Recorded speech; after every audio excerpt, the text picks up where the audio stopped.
Bank earnings galore. We've had numbers for Barclays, BNP Paribas and BBVA, among others, with all three beating estimates. Amazon delivers, shares rise as the pandemic continues to drive sales for the company.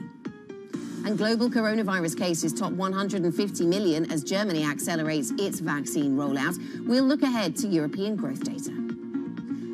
Good morning, everybody. Welcome back to the second hour of the European Market Open. We'll get to the European Market Open in around 25 seconds' time. European futures, a little mixed this morning, but it's really FTSE futures that stand out as an outlier. FTSE futures to the downside. Elsewhere, looking to play a bit of catch-up with the US, perhaps. Euro Stoxx 50 futures to the upside. US futures have been a little bit more sluggish and are still more sluggish. Nasdaq futures down by 0.3%, despite some decent numbers from tech names yesterday. Stateside, a little bit more negative earnings news coming through from some other businesses. So European equity markets opening up. As we can see from our screen this morning, in fact, sorry, opening fairly flat, I should say, opening flat on the FTSE 100. That is the only one that is open right now. So we'll wait for these European markets to get into their stride. As I was mentioning before the break, a bit of a negative handover coming through from the Asian session, but they're weighed down by the latest data out of China, perhaps negative only at the margins, though, and also thinking about regulation of tech names and their financial arms. That's also part of the narrative through the Asian session. As we have more markets opening up here in Europe, things looking more positive. So the FTSE was flat. Now it jumps up 0.1%. The CAC 40 up 0.2%. The IBEX fairly flat this morning. So it all adds up to a fairly flat start for European equity markets. It's been a big week for European banks, of course. We've had plenty of earnings coming through for the banking sector. So far, we've had earnings from a host of names showing a bumper first quarter for the sector. Joining us now is Nick Parsons, Thomas Lloyd, Group Head, of Research and ESG. Nick, very good to have you with us. I know maybe equity is not always your focus, but in terms of what it teaches us about the global growth story, what are the headline narratives that you've been taking away from what we've heard from corporates over recent weeks? Well, good morning. I think the big thing is that expectations were very high and they've largely been met. So it really is a story of solid growth and very positive momentum. And that's across a whole range of sectors. You know, we've had oil, we've had consumers, we've had banks, we've had tech. And, you know, it was a high bar. And I'd say largely it's been cleared. So that's the good news. The problem is then seeing how that translates into share prices. Because here we are with the S&P 500, 15% above its 200-day moving average. And almost every time that we've got to 15% above the 200-day moving average, we've had a pullback. So it's really hard to see where the value lies in equity markets at these levels. Let's take banks, for example. You know, we had Barclays this morning. Barclays is up 30% since January. It's up 100% since September. Lloyds are up 90% since September. In Europe, BNP Paribas is up 75% since September. So here we are with positive earnings, in some cases beating expectations, but it's largely in the price. And it would be very, very difficult, I think, to identify value in global equity markets at the moment. And I know, Nick, that your focus is very much more on real assets rather than financial ones. But, you know, those who invest in bank stocks might say, look, we might see inflation, we might see steeper yield curves. That might play to the advantage, and global recovery might play to the advantage of banks and other value names, and therefore stocks can go higher from here. What makes you so convinced that the future lies in real assets and not in equities? Because I think on valuation grounds, on every single metric, apart from the relationship with bond yields, equities are historically very, very expensive.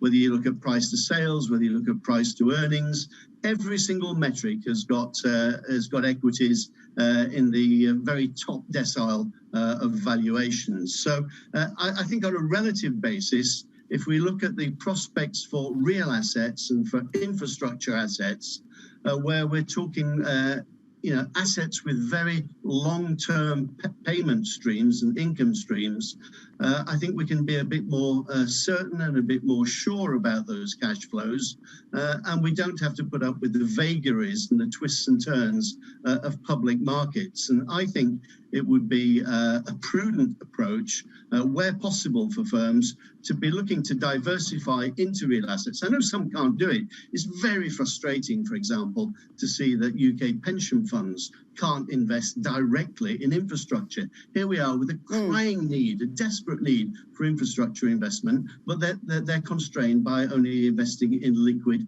stocks and in liquid and quoted listed stocks and bonds. It's very, very frustrating. Yes, and I think there is a review, isn't there, underway, or at least there have been plenty of calls for a review of that situation. Let me take us on to other territory, something else that's been very much part of the narrative over the last 24 hours. We've got some PMI data out of China, all above 50, so fine, in growth territory, pulling back a bit since the previous readings, which has given some reason for pause. And I was drawn to some comments from the statistics office over in China, where some companies have been citing chip shortages, poor international logistics, a shortage of containers and higher freight rates as things that will weigh on their business. I mean, these are risk factors that we've been talking about for quite a while. What are your thoughts on China at this point? Well, we've got these supply chain bottlenecks in a whole range of sectors, and we've already seen their impact in autos, we've seen it elsewhere, we've seen it in consumer goods, and it does seem to be that these disruptions are going to continue. You've only got to look at shipping costs, and you can see the costs of freight trans-Pacific from China into the United States have doubled over the course of the last 6 months. So we've got higher costs of freight, we've got specific shortages, and chips is a very good example. We heard what Ford had to say about that and the impact that it's already having on their bottom line and on their production processes. So I think over time, we're going to see a process of shortening global supply chains, but it can't happen overnight, it can't happen in 1 year. But I do think that over time, firms in Europe and in the United States are going to bring back some of those production processes onto home territory. And the hope has to be that over time, those global supply shortages and supply bottlenecks will diminish. But certainly it's going to put pressure on production plans. And I think it's going to be very, very difficult for firms to plan their output schedules and workflow schedules over the coming quarter.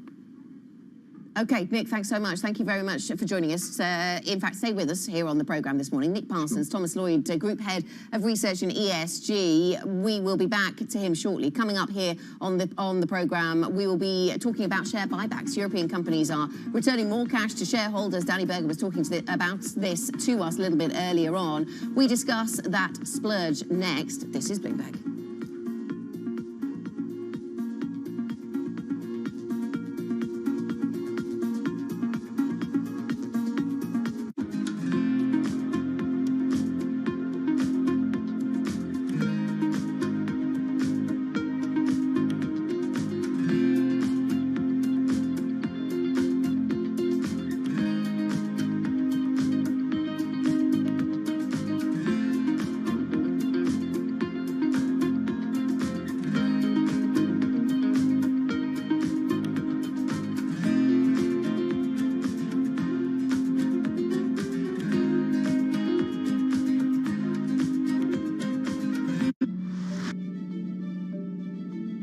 We're now in the early stages of a sustainability revolution. The battery problem may be the biggest unsolved problem in all of technology. Every time the United States has done great transformative things, there has been a partnership between government and the private sector. With a willing partner to ensure competitiveness and draw in investment in the United States, Canada's going to be able to be even more ambitious. The objective for Glasgow, first and foremost, is to keep that 1.5 degree temperature rise within reach. The train has left the station. Investors care about it. People who work inside of corporate America care about these issues. And certainly we see that with just the broader community. There's not enough tax in the world for private sector to pay for all of this. It's going to have to be a public-private partnership. Countries that entered this crisis with limited fiscal space, with more vulnerabilities, need to be supported for the benefit of the world. The transparency of the debt burden for the poorest countries needs to be increased. There needs to be fuller disclosure. BSO Now is your online home for brand new Boston Symphony Orchestra and Boston Pops performances. Discover new releases each week that include behind-the-scenes storytelling with conductors including music director Andres Nelsons, guest composers and musicians, plus critically acclaimed archival concerts and more. Visit bso.org/now, where the music plays on. BSO season sponsored by Bank of America.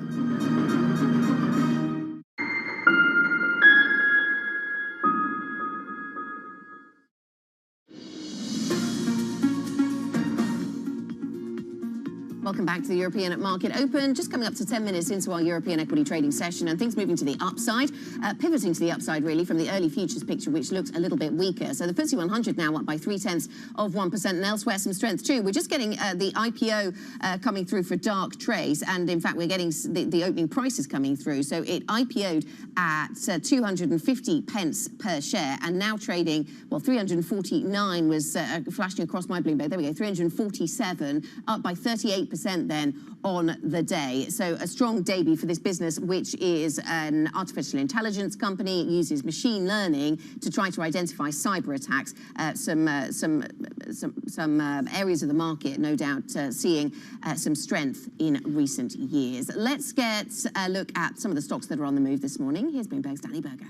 And it's a change from earlier in the weeks that when banks were reporting, they rallying. Now most of the banks we've seen report today are falling. BBVA is one of them. They did beat on a few of their metrics, but analysts pointing out that their net interest income was a sizable miss. So despite the fact they're rebounding from the pandemic, they're releasing more of their loan loss reserves, still down about 1.3%. Barclays is down even more. It's the second biggest loser on the Stock 600. And I know you spoke with Jess Staley earlier this morning. More conservative when it comes to those loan loss reserve releases, also missing on their FIC trading, one of the worst results we've seen from banks. So those shares down 6%.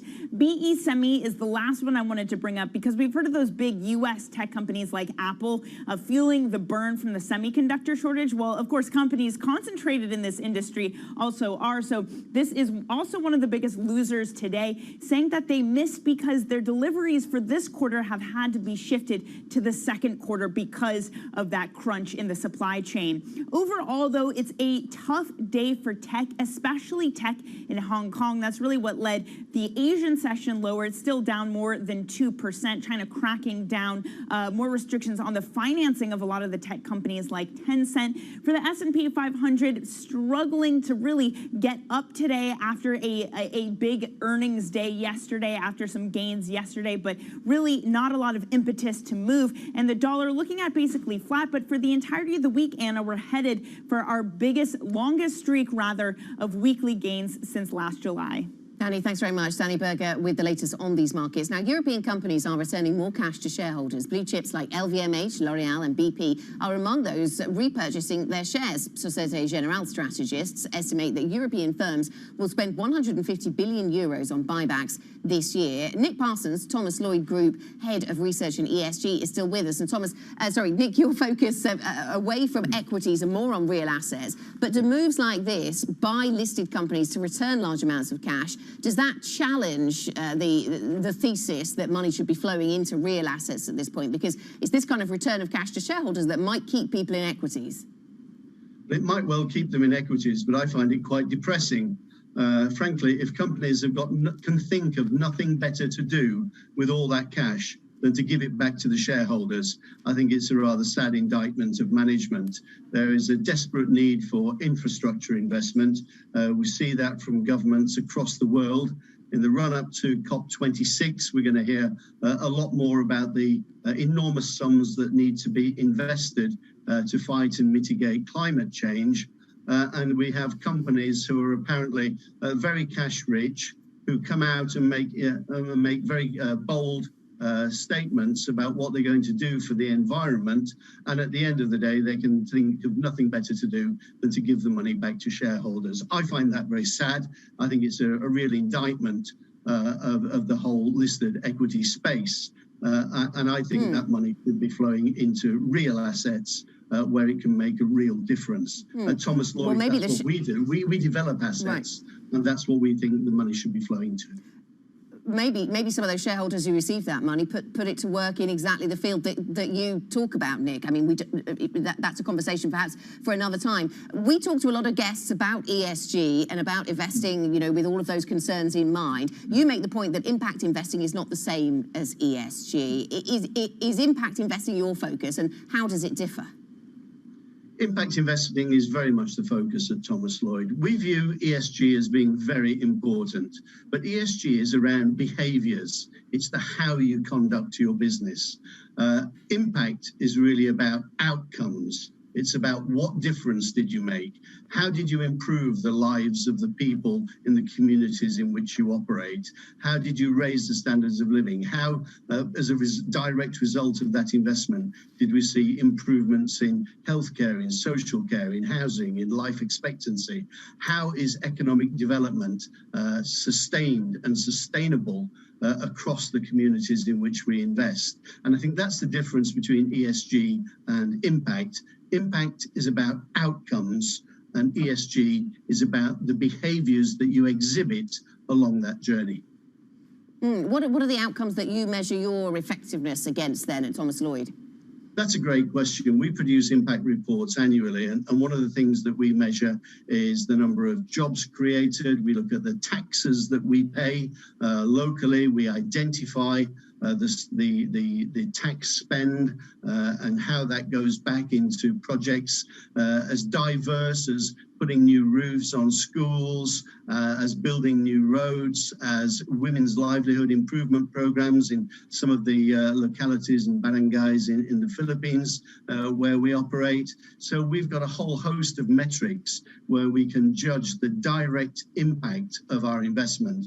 And at Thomas Lloyd, we really do take this very, very seriously, and we take our responsibilities to those communities very seriously. We've transformed some of them. We've created directly more than 3,000 jobs in the Philippines. That has translated into between 12 and 20,000 indirect jobs that have been created. And when we see the security that that brings to families, when we see the certainty that that brings to livelihoods, and when we see the stability around all those towns and communities in which we operate, we're very proud of the difference that we've made. Nick, thanks very much for joining us. Nick Parsons, Thomas Lloyd, Group Head of Research and ESG. Nick will be continuing his conversation with us on Bloomberg Radio. That is at 9 a.m. UK time. Back to a couple of stocks on the move this morning. Darktrace having a strong debut, just 16 minutes into its trading life, though. Darktrace, the AI firm, uses machine learning to detect cyber threats, up by 37% in this morning's trading session from its IPO price. Barclays, on the other hand, to the downside, down by 3.6% this morning. A focus on a mixed trading picture versus some stronger maybe performance on fixed income by other banks. Also a focus on the cost side and the bad debt provision over at Barclays. All of that seems to be weighing on that particular business. I spoke to Jess Daly a little bit earlier on this morning. Coming up here on the European Market Open, Germany has given a record 1.1 million COVID shots in one day. The country is leading the charge in Europe's quickening vaccination campaign. We'll discuss that next. This is Bloomberg.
Access the financial world on demand. Hear from leading economists, policymakers, and industry experts via live and on-demand webinars, only from Bloomberg. Start exploring to see what's moving the markets. Visit Bloomberg.com/webinars. I think what we've seen during this period of time is that communicating via video is not a fad. We are using it in all aspects of our lives, for work, for learning, for communicating, for staying in touch.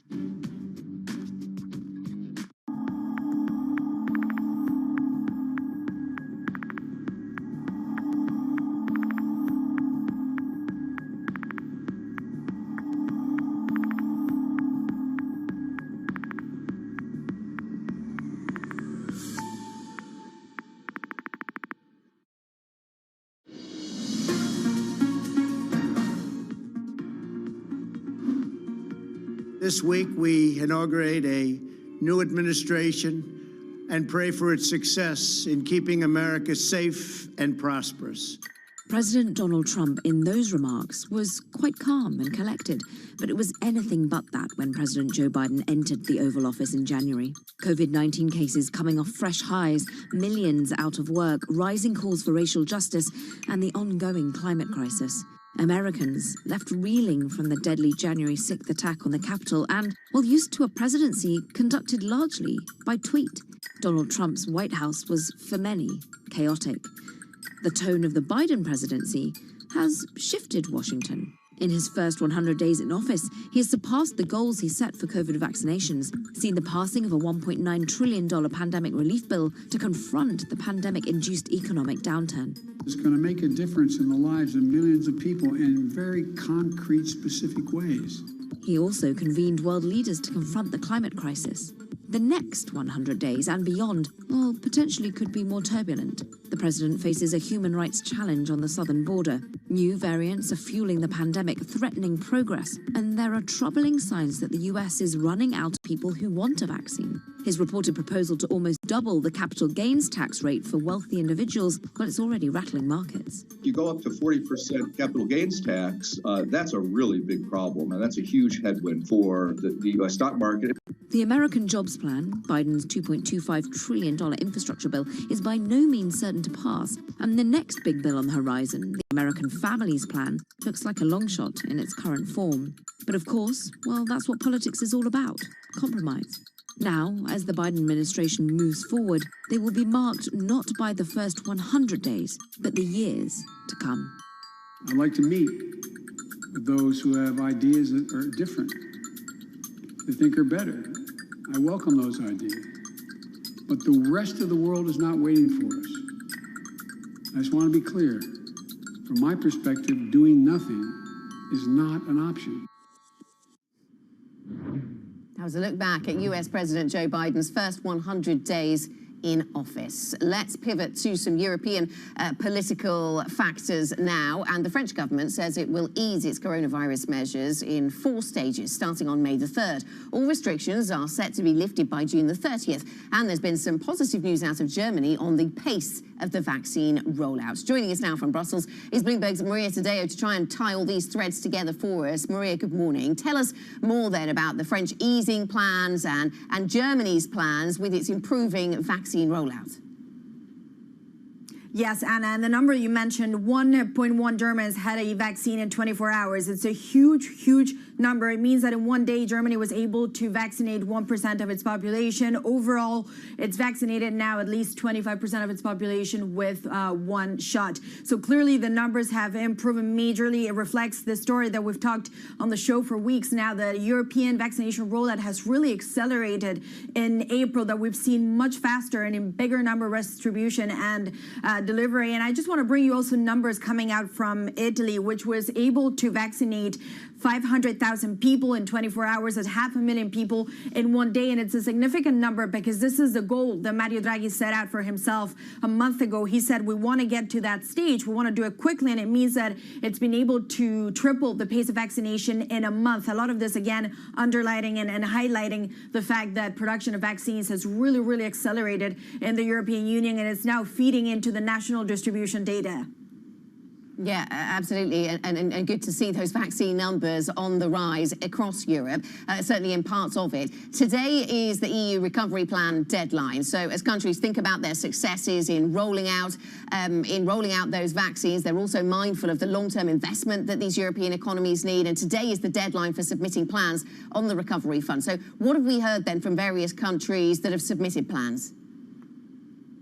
Yes, Anna, look, we've had 4, including that of Germany and France. We still have 23 to go. But overall, the idea here is that come July, the European Commission will look at those plans and will start to prep the payments coming out from that recovery fund. And if you put all of this together and the forward-looking data that we're seeing, the combination of much faster vaccination, the fact that you have the European Union tapping markets, 800 billion euros coming into the market of AAA rated debt, now paying off those countries based on the fund, and the fact that we're seeing this reopening ahead of summer, it does show that the prospects for the European Union have really ticked up over the past few weeks. And if you look at the index that came out yesterday of European economic sentiment for the EU, it jumped the most since pre-pandemic levels. So again, Anna, the tone and the language around the European story really changing based on those factors. Maria, thanks very much. Maria Tadeo in Brussels, and we've had some of that GDP data, some more of it to come as we go through this morning. Back to the markets, and just a quick check of where we are on the market story for you right now. European equity markets then playing a little bit of catch up with the US, also buoyed maybe by some of the earnings stories we've had out this morning. The Stoxx 600 up by 0.25%, the London market, the FTSE 100 market up by 0.3%, and the Xetra DAX actually up by 0.5%. In terms of response to earnings, I can see some mixed response to the earnings reports from AstraZeneca on the rise, Barclays falling. We've had some of the other banks to the downside actually as well. So some of the banking stocks moving a little bit lower. Barclays, as I say, to the downside. Dark Trace, an IPO story we're following here in London, though, up by 37% on the back of the IPO for this artificial intelligence business. Coming up, we're going to talk about the movies. We need some light relief this morning. Grab your popcorn. We speak to the CEO of the BFI about the plans for reopening, funding for films, and how the business can come back after the pandemic. We'll talk about all of the crosswinds that affect that business right now. This is Bloomberg.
Focus is odor detection, and this is because no matter how you're bound, what container you're in, you're still producing and releasing odors, and we're kind of building off of wildlife detection dogs.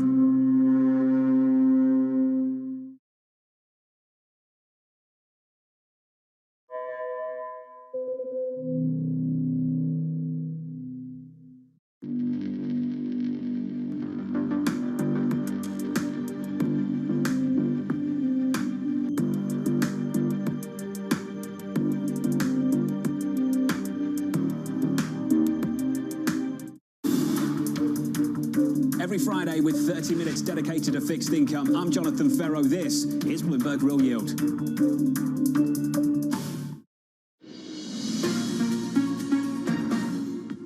Welcome back to the European Market Open. 30 minutes into our European trading day and recovering our poise a little bit across these European equity markets.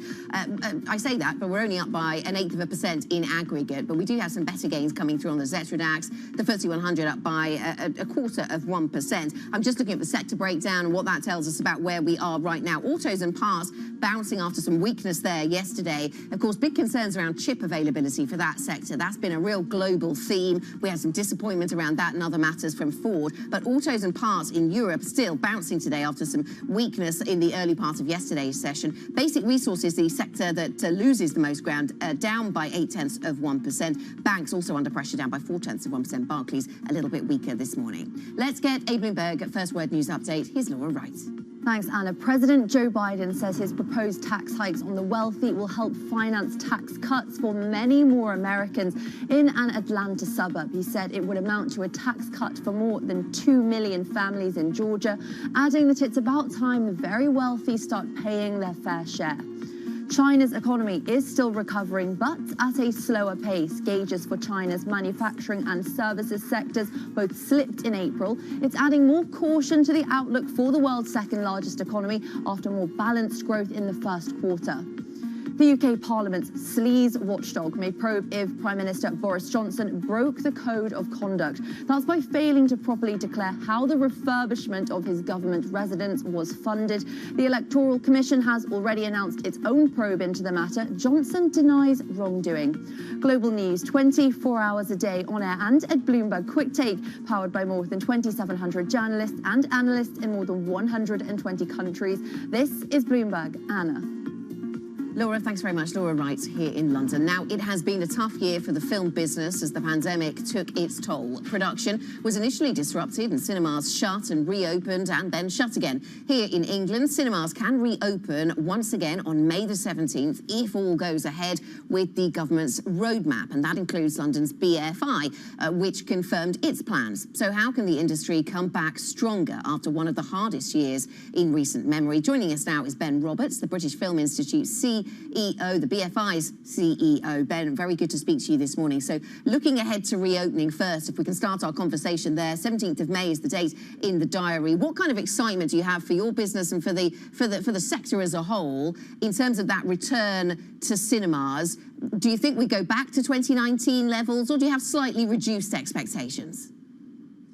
Well, first thing to say, everyone can't wait to open their doors again. Obviously, the exhibition sector, as you say, has been very hard hit, and there is a long list of films waiting to be released in cinemas. We did see a little bit of, get a sense of what life might look like when we briefly were able to reopen later last year. And we found that audiences came back pretty strongly, very confidently. Yesterday, we were talking to some partners who had done some research across London to identify what leisure activities Londoners were most looking forward to returning to. And number one was going back to the movies. So on that basis, we're pretty confident. Okay. Do you think then that the disruption that streaming has brought, I mean, without the option to go to cinemas, to go to movie theatres, many people have been grateful for the ability to stream video at home. But is that going to be a long-lasting disruption that your industry has to get its head around the impact of? It's definitely been disruptive. There's no question. I mean, we've all spent the last year in front of our TV screens and other screens. We had seen before the pandemic that streaming services, which obviously were already a reality and rising, were not having a significant impact on the cinema business. But there's no question that I think habits will have changed and expectations of what you can see when. and in what cycle of big screen, small screen will have changed. So I think we're all getting our heads around that at the moment. What does the pipeline of films look like, Ben? Because, of course, we saw that disruption to the actual production process kind of this time last year, I suppose. But that has been worked through, and many films have been on set, and insurance has changed and allowed things to operate. So what does the pipeline look like with all of that in mind? The first thing I should say is we've had some amazing support from government during the shutdown. And as you mentioned, we worked really hard. The industry worked really hard with government to cover certain key issues like insurances, which meant that a lot of production was able to get back up and running. And in fact, by the end of the year, we were reporting that overall production for film and high-end television had only actually dropped by about 20% on the previous year. Now, obviously, the ripple effect of that is that we now have a lot of movies which are close to being in the can, so to speak. So we know that the second half of this year is going to be incredibly busy in terms of big studio movies, independent films that have been waiting for cinemas to reopen. So it's going to be a busy time. There's going to be a lot of choice. A lot of choice. Talk to me about the funding arrangements that in particular independent film have in place, Ben. You talked about the funding that the government has put in place, and clearly since Brexit that has changed, and you can tell me about that. But I know you also rely on a complex arrangement of independent financiers here in the UK and elsewhere. Has all of that funding stream, has it stood up to the pandemic, or has it been more difficult to secure the money required? Well, independent film, like you say, is a very complex arrangement of financing across the UK, and a lot of money is drawn from overseas. Last week, we launched a fund with DCMS called the Global Screen Fund, which is designed to invest in the international development of independent film. So this enables brokers, agents, producers to go overseas to raise finance. It's a difficult model. Raising finance for independent film, and the disruption to the cinema business definitely hasn't helped. This is also where the streaming business has actually been quite supportive, because the streaming business is a major pipeline of investment in film, both large and small. So we're optimistic. We've had lots of support from government. The rise in streaming business is good, and once cinemas are open, I hope we'll be back to some form of normal. Some form of normal, we can all hope for, can't we? In terms of diversity, this has been a big theme for the industry in recent years, and we saw that the Oscars and the BAFTAs this year, after many years of criticism, did deliver a much more diverse range of nominees, and in some cases winners also. Has this been, it seems like quite an abrupt change from outside the industry, but from within, has this been a multi-year process that's led us here? We've been working on changes to expectations and standards within the industry since, I would say, around 2014, when we introduced our diversity standards, which was a template for what representation could look like on screen and behind the camera as well. There have definitely been some very hard interventions over the last couple of years, and I think in the last 12 months you have seen that in terms of how BAFTA and the Oscars have worked really hard to ensure that the systems and processes of films being selected has been managed well. And this year, I think we have seen that there is really an incredible array of diversity and representation, both behind the camera and in front of the camera. And we've just seen the first woman of colour winning the Best Director Oscar, Chloe Zhao, for Nomadland. So there has been change, but it is a lot of work, and I think that work is going to have to continue for some time. There's also been another big talking point, of course, within the industry has been, it's been a sector that has been shaken by scandals around sexual harassment and worse. As a sector, is there more that can be done? And we see ongoing allegations, certainly here in the UK, around this. Is there more that can be done to keep people safe whilst filming takes place? The first thing we have to do is we have to believe the accusers and the abused, and I think that there is a story just in the last day breaking, and I think this is all about believing in brave women who've come forward with stories. There is a lot more to do. We do have some bullying and harassment guidelines that we've developed, and they are built around a framework of disclosure and trust. But you feel you've made some headway, and then a story breaks and you realize there's just so much more to do. But every time brave accusers come forward, I think that we make a step forward. Okay, Ben, thanks very much for your time. Really good to speak to you. A host of topics to cover with you this morning. Ben Roberts, the British Film Institute's CEO. For more on the state of the entertainment business and the streaming wars, head to Bloomberg.com/screen time. Plenty more on the sector there. Coming up here on the European Market Open, real estate boom or bust. The economy is coming back, but more companies are foregoing their office space. We debate the future of property in this week's Money Undercover. That is next. This is Bloomberg.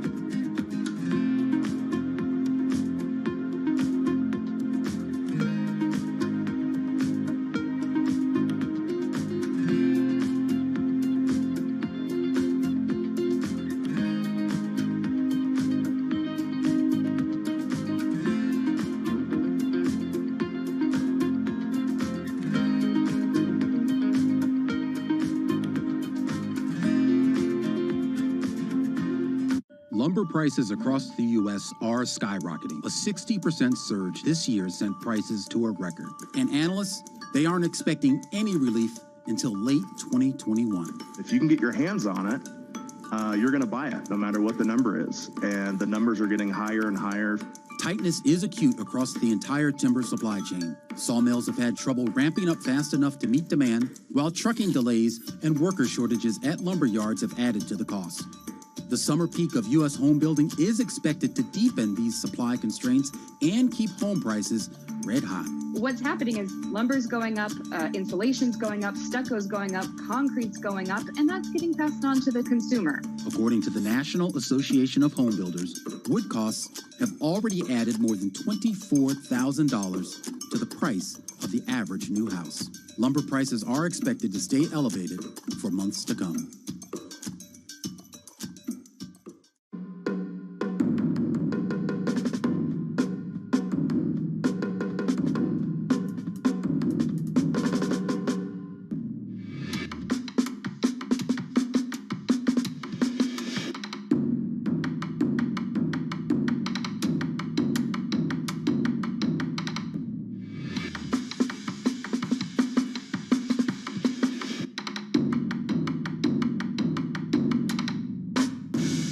Valuations, particularly, sort of the technology landscape, have gotten to some pretty extraordinary levels. So I think it's not a surprise. I don't think it's any indication of the beginning of the end, but I do think markets don't like uncertainty.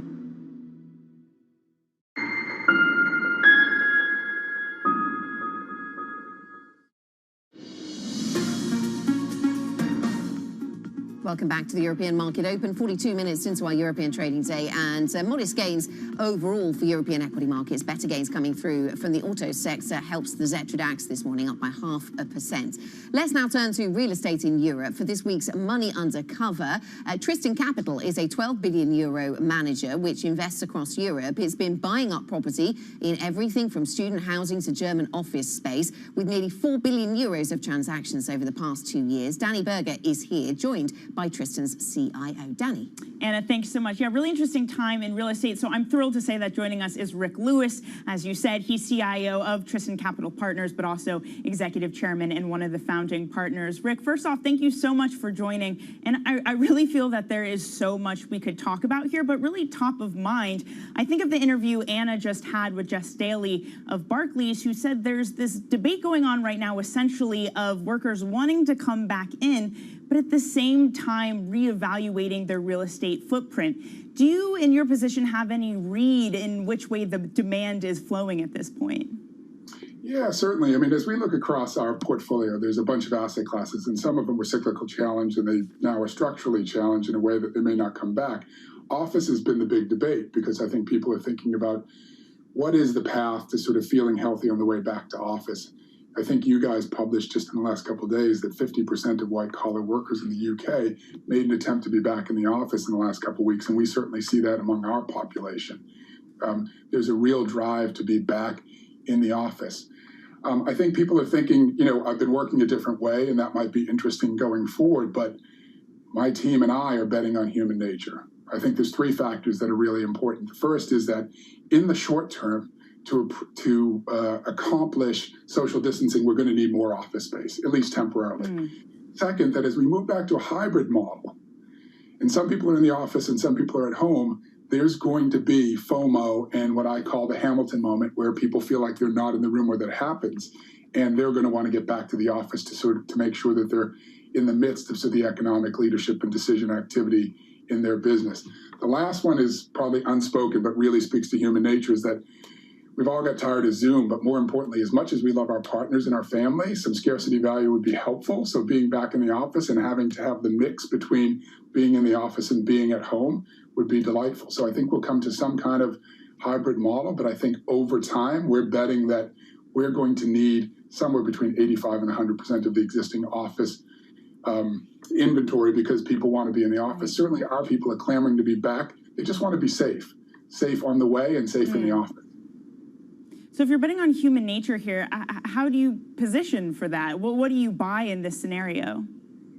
Well, I think, this is going to sound a little flippant or morbid, but, one of the big things that we've had to get everyone, accustomed to as a notion is that, this was not an Armageddon moment. I often say in the office, the end of the world will take care of itself. If it is truly the end of the world, you have much bigger things to worry about than where we are right now.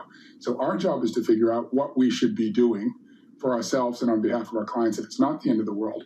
And so our team has been spending a lot of time discussing and debating and projecting the potential scenarios between, is this going to be a time after the pandemic when we not just want to survive, which we have done, but thrive on behalf of our clients, where the predominance is going to be the dislocation and destruction of value that happened along the way, and then figuring out how to profit on behalf of our clients from that dislocation, or the outsized economic growth that's going to come that's driving operations and value because economies are restarting and growing at above trend levels. If you look across the European marketplace, almost every economy, and there's still some challenges to it, but almost every economy is slated to grow between 2 and 5 times over its 2016-19 GDP growth rates. So we know we're going to see activity in the economies that's going to translate into real estate. Our job is to figure out which comes first, how much, and what's the overlap. And there's a lot of challenges in that geography, urban, non-urban, asset class. That is the challenge, but also the opportunity.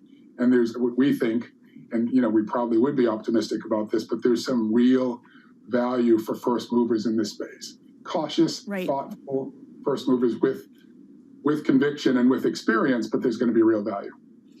Right. Well, Rick, if there is economic growth, and if that brings with it higher inflation, are you concerned that there could be a regime change where that bid for yield that real estate gets at that duration play, that starts to pull back somewhat? I think so. I mean, we have to watch out for that. Right now, if you look at our client base, almost each and every one of our clients has a near insatiable appetite for duration and yield. They've looked to alternatives in real estate to provide what they hope will be a capital loss risk-free answer to that yield issue. As equity markets rally, they have a denominator problem where the values of their equity portfolio is going up. So the allocation the target allocation that they had to real estate has been going down. So they need more real estate, they need more income, more duration.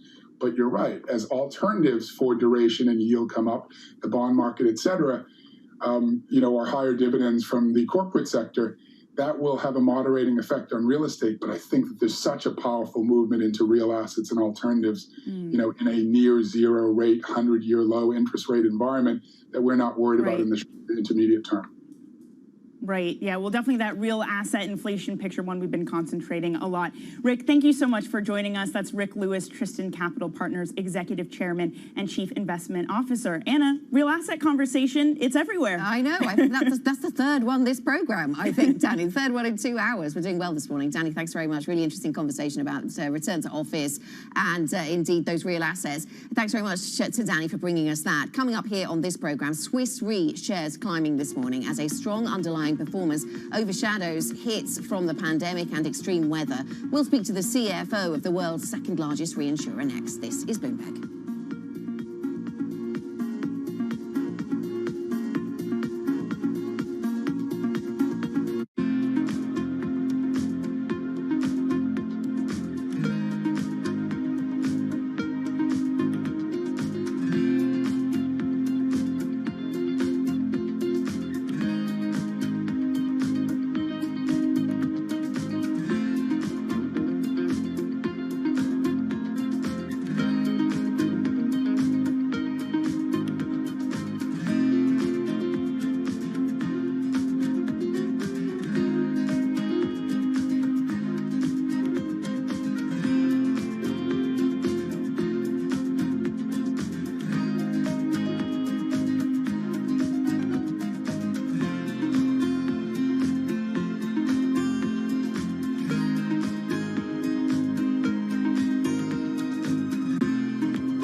is a market that over the past few weeks has made it clear it wants to go higher. It got a little spooked by the idea that geopolitical tensions are rising.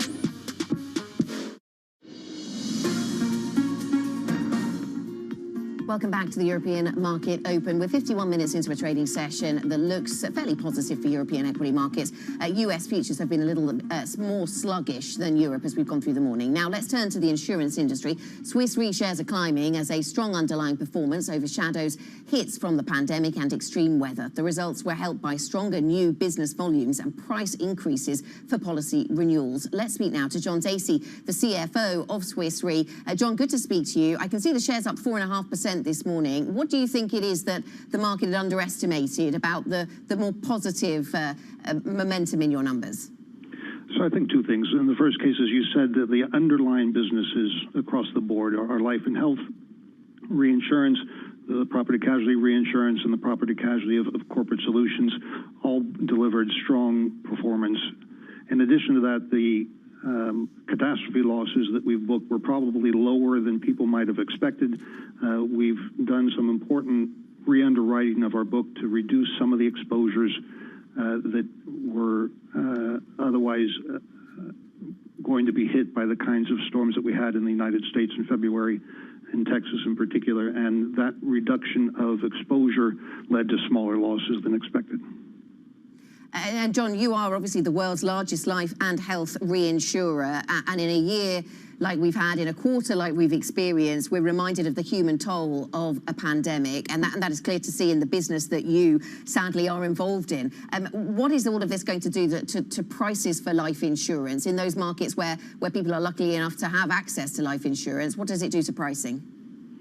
So we've continued to support the primary industries in the United States, the UK, and other markets where we've experienced these losses. Pandemic losses for life insurance, frankly, is part of what we're there for. And so while these numbers have been huge this time around, they're not outside of our own modeling. We have made some adjustments to the pricing models, but I wouldn't say it's anything extreme. What we want to be sure of is that we are insuring people for the future. We're cognizant of susceptibility to this particular pandemic and virus, the COVID-19, but we're also trying to provide a price gauge which helps people think about leading healthier lives broadly and avoiding some of the comorbidities which have been particularly devastating for people that have been hit with COVID. John, the pandemic has cost lives. It's also disrupted daily life for many people, for many more people. What about event cancellation and that kind of insurance policy? Where do we stand on the latest there? So what you saw in the first quarter results at Swiss Re was a materially reduced set of losses in our property casualty business for event cancellation, for the business interruption, for what we call the credit and surety lines. We think that will continue to be moderated in the course of 2021 compared to the losses that were booked in 2020. I think with respect to life and health, we also expect, given the success of the vaccine programs in the UK and the United States are the most important two markets for us on economic exposure for life and health, that this program of vaccinating the population will materially reduce the losses that we see there because it materially reduces deaths. John, just briefly, a big talking point at the moment among financial services professionals is returning to office, working from home, hybrid models. What is the Swiss Re thinking on that front? So overall, we've been operating largely away from the office for the last 4 quarters. We expect people to be coming back in some of our Asian offices. They already have. And so whether it's in Singapore or Beijing, our people are on the ground and operating in something that approaches normal. I think in our European offices in the United States, we would expect a return to something approaching normal or the past in the second, more likely third quarters. I do think that there are going to be some long-lasting changes in terms of flexibility, but we've had a program which we refer to as Own the Way You Work for the years preceding the pandemic, and this is just an acceleration of some of those trends. John, thank you so much. Thanks very much for speaking to us. John Dacey, the CFO of Swiss Re. That is it for this programme, for this morning, for this week and for this month, actually. It is just coming up to 9 o'clock here in London, which means that is it for the European Market Open. Surveillance Early Edition is up next. They'll continue to take you through these markets. European equity markets on the front foot this morning, the DAX in particular. This is Bloomberg.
Right now, the mask fashion is not really favorable to makeup, but we know that, and we are convinced that when the pandemic is over, when people get back to a normal social life, when they meet each other, the party, makeup will bounce back.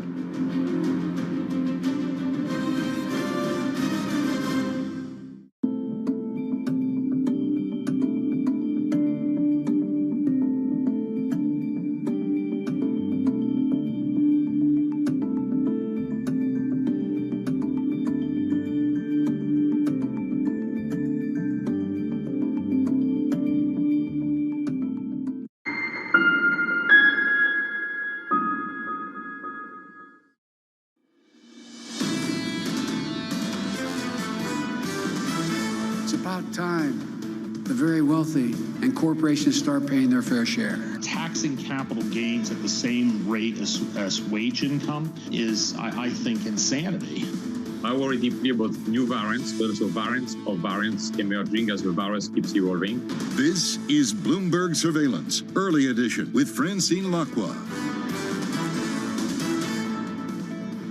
Well, good morning and welcome to Bloomberg Surveillance Early Edition on this Friday, the 30th of April. I'm Francine Lacqua in London, and here's what's coming up on today's program. The European banking rebound continues. BNP Paribas, Barclays, and BBVA all beat broad estimates, but shares slip on declining FIC revenues. We'll hear from our interviews with Just Daily and Lars Machenil.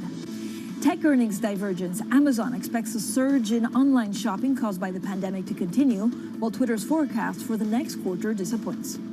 And Nestle buys vitamin brand Bountiful for $5.75 billion. We'll speak to the company's chief executive of health science, Greg Behar. Now, U.S. equities hitting another record overnight, but the momentum does not look like it will hold up today. We've also had some breaking news, economic data out of Europe. So let's get straight to the markets with our Danny Berger. So, Danny, what are we seeing from German and Italian GDP? Well, Francine, we are seeing a weakening of the economy when it comes to both. Both of them are seeing declines.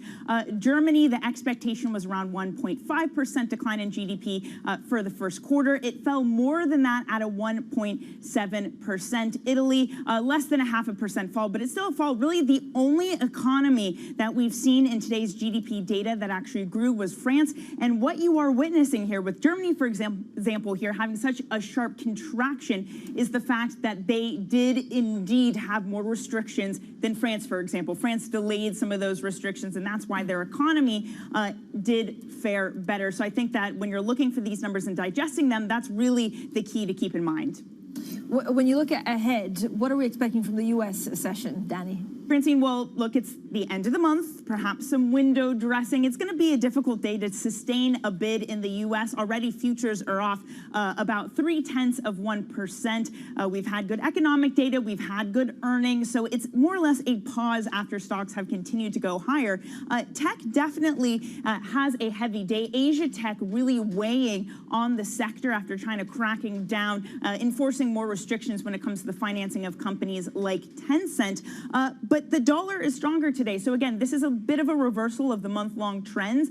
The dollar at the moment is on a streak for its longest streak, rather, of weekly losses since July. And I just quickly want to switch up the board and give you a pre-market session of some of the companies that had earnings. Twitter down more than 11%. They missed on their global ad revenue, which was surprising because we had good numbers from Google and Facebook. We're seeing Amazon do well. Again, it's that trend of pandemic habits sticking around, people online shopping. And I want to bring forward, it fell more than 10% yesterday after their earnings. It's that chip shortage really weighing on them, Francine.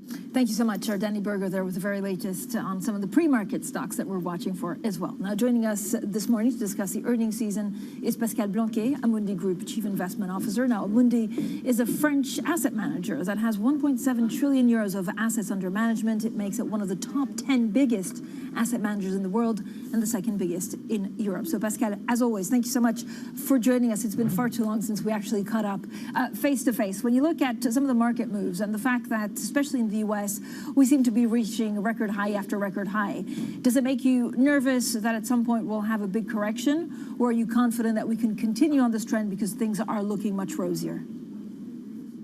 Actually, I would distinguish two time sequences. Actually, in the coming months, I think as long as rates and inflation stay reasonably low and rates under the control of central banks, it's largely a game of relative value. This is what we are seeing in the portfolios, basically with the rotation towards value in the equity space, towards laggards like Europe or some emergings in terms of geographies. So it's largely this kind of game.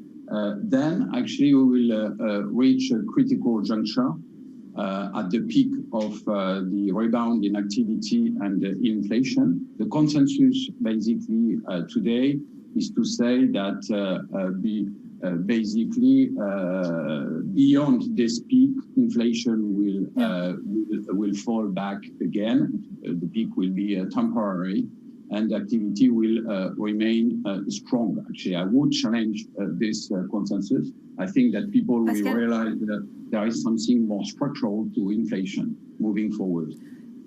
So something more structural, what that would lead to central banks moving? I mean, I love your global investment views is basically there's a fine line between confidence and euphoria. If it becomes euphoria, where do you see it first in the markets?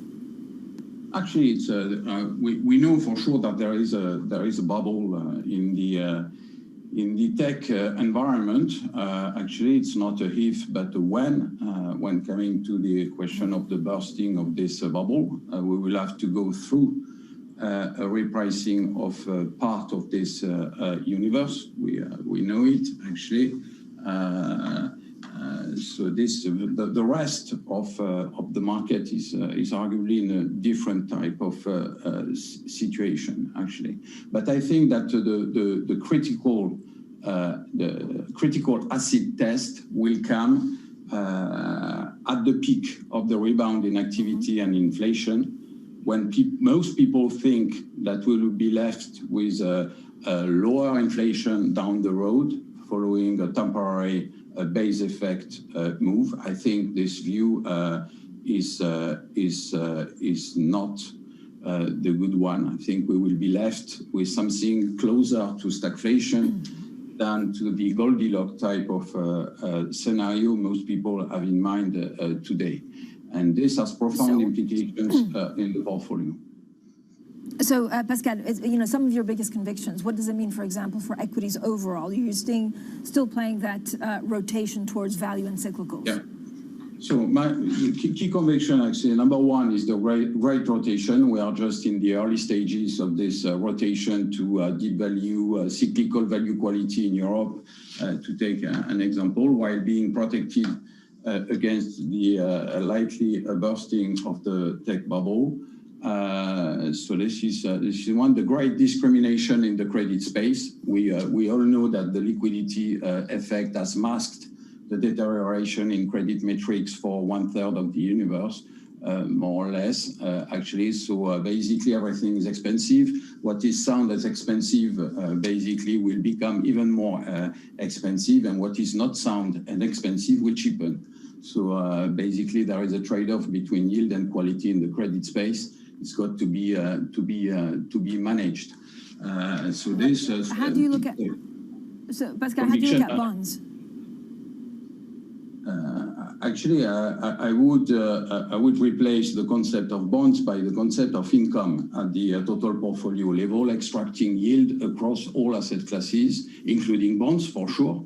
But moving forward, we will see a more positive correlation between bonds and equities. Equities will outperform bonds. On a strategic basis, you've got to lower the exposure to bonds while maintaining some bonds in the portfolio for either liquidity purposes in some governmental bonds, typically, or a yield, emerging market debt, hard currency or local, securitized, typically. So this is for me on the bond side. Actually, what I've got in mind is what I mentioned. Actually, I think the critical name of the game is the regime shift. Actually, we are just transiting at the moment towards a regime shift. Many people think we are in the 1930s. We will wake up somewhere in the 70s, actually, and this has profound implications on the portfolio. So you've got to look at the portfolio through the lenses of the inflation factor. So in my view. Pascal, thank you so much. Pascal Blanquier there of... Pascal, hold that thought. I'll come back to you and we'll talk a lot more about inflation. Pascal Blanquier of Amundi stays with us. Now, Smart Conversations on Bloomberg Early Edition. Coming up, we speak to the chief executive of MessageBird. He's Robert Weiss. The enterprise tech unicorn has also announced a $1 billion round of funding. And then later on, we speak to the chief executive of Nestle Health Science about its $5.8 billion acquisition of vitamin maker Bountiful. Up next, though, we discuss Joe Biden's tax proposals with Pascal Blanquier. That brings us back to the inflation conversation we were having, and of course to what commodities do. More conversation with the Chief Investment Officer of Amundi Group next. This is Bloomberg.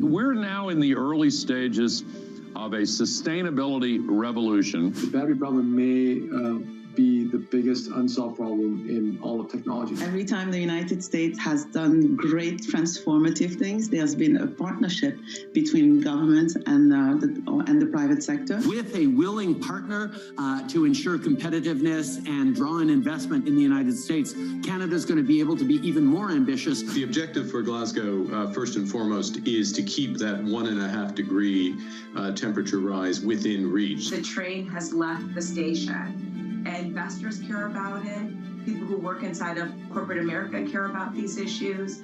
And certainly we see that with just the broader community. There's not enough tax in the world for private sector to pay for all of this. It's going to have to be a public-private partnership.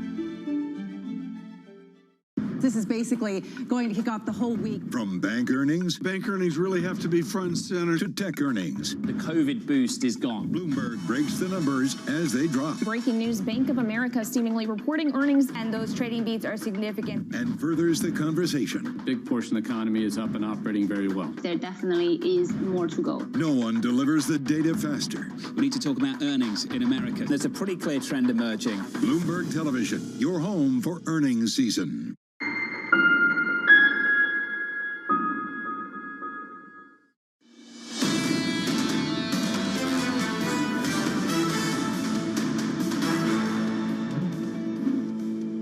This week, we inaugurate a new administration and pray for its success in keeping America safe and prosperous. President Donald Trump, in those remarks, was quite calm and collected, but it was anything but that when President Joe Biden entered the Oval Office in January. COVID-19 cases coming off fresh highs, millions out of work, rising calls for racial justice, and the ongoing climate crisis.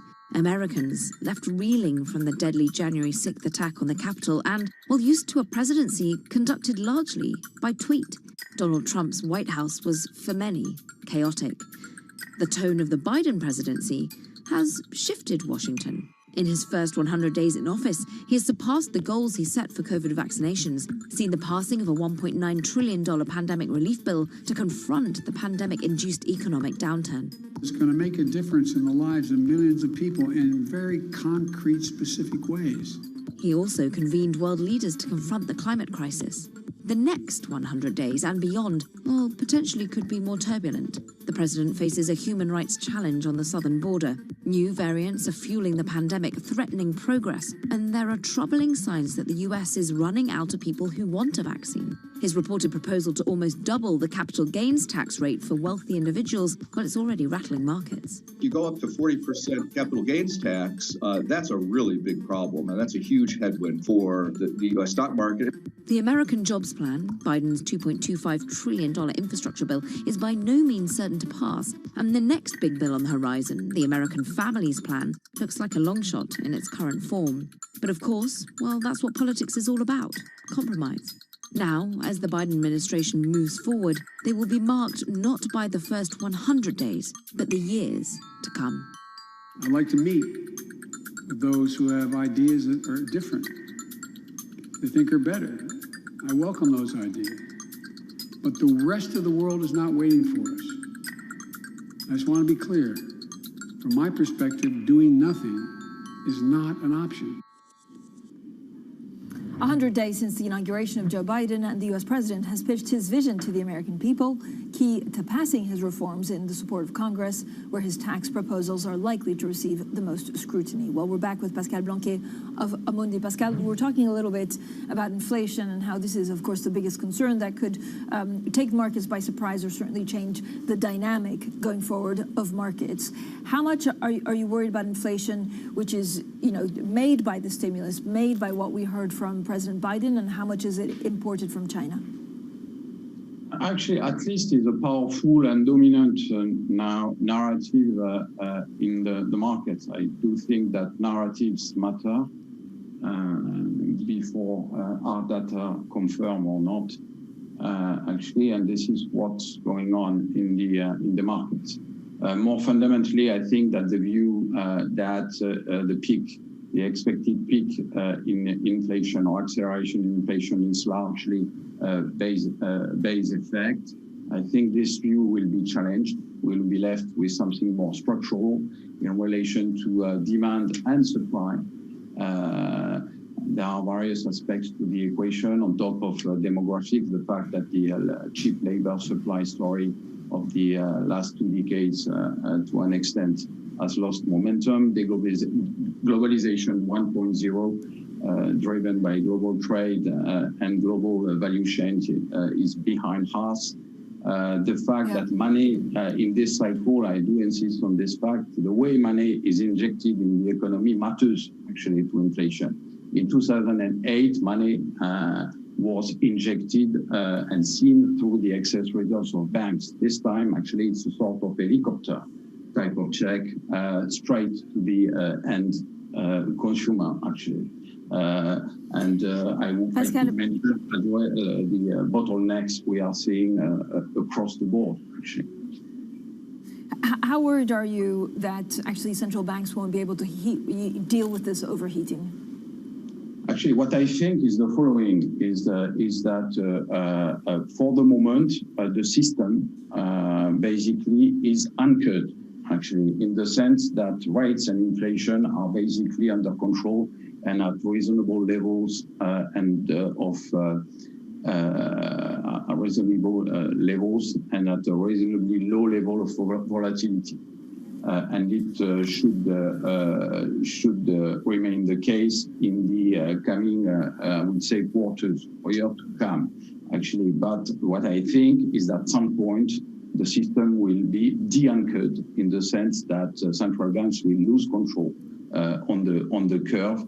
And at this point, the idea that inflation actually is likely to fall back to a previous level after a temporary pickup, this view will prove at least challenged by the market, and in my view, wrong.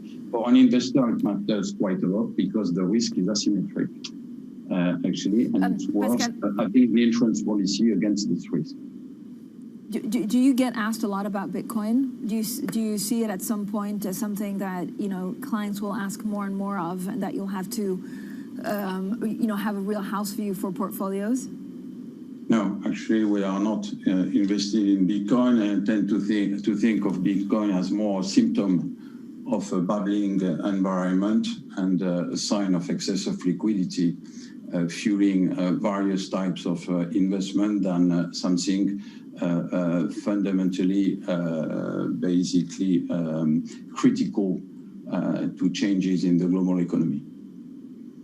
Pascal, thanks so much. Pascal Blanquet there, Amundi Group Chief Investment Officer, with some great insight into the earnings seats, of course, driving some of these equity returns and fundamentals overall getting better, but the worry about inflation. Now, we're also getting some breaking news out of the European Union, warning Apple over app payment rules in an antitrust complaint. We've seen in the past, of course, some of the EU institutions get quite aggressive over some of these technology companies, and this just came in a couple of minutes ago with Apple pre-market down some 0.6%.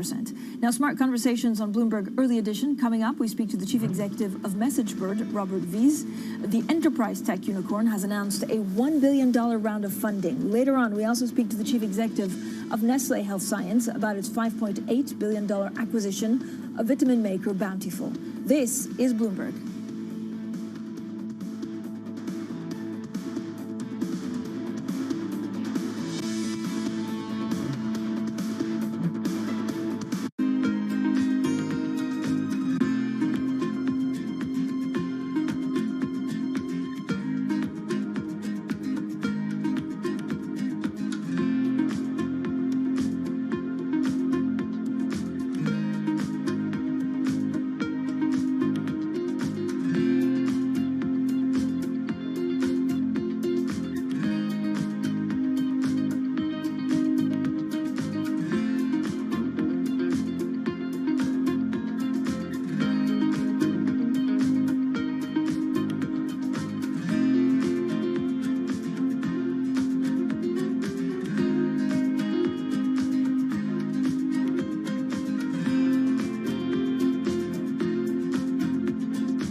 Mercedes-Benz is on a path towards CO2 neutral mobility. So we have flicked the switch there, and really we're going to step by step electrify everything. And what does that mean? Combustion engines get electrified. Trading revenues coming in better than expected. Everything cash, $1.4 trillion of cash. One of the most notable aspects of this report that was stellar.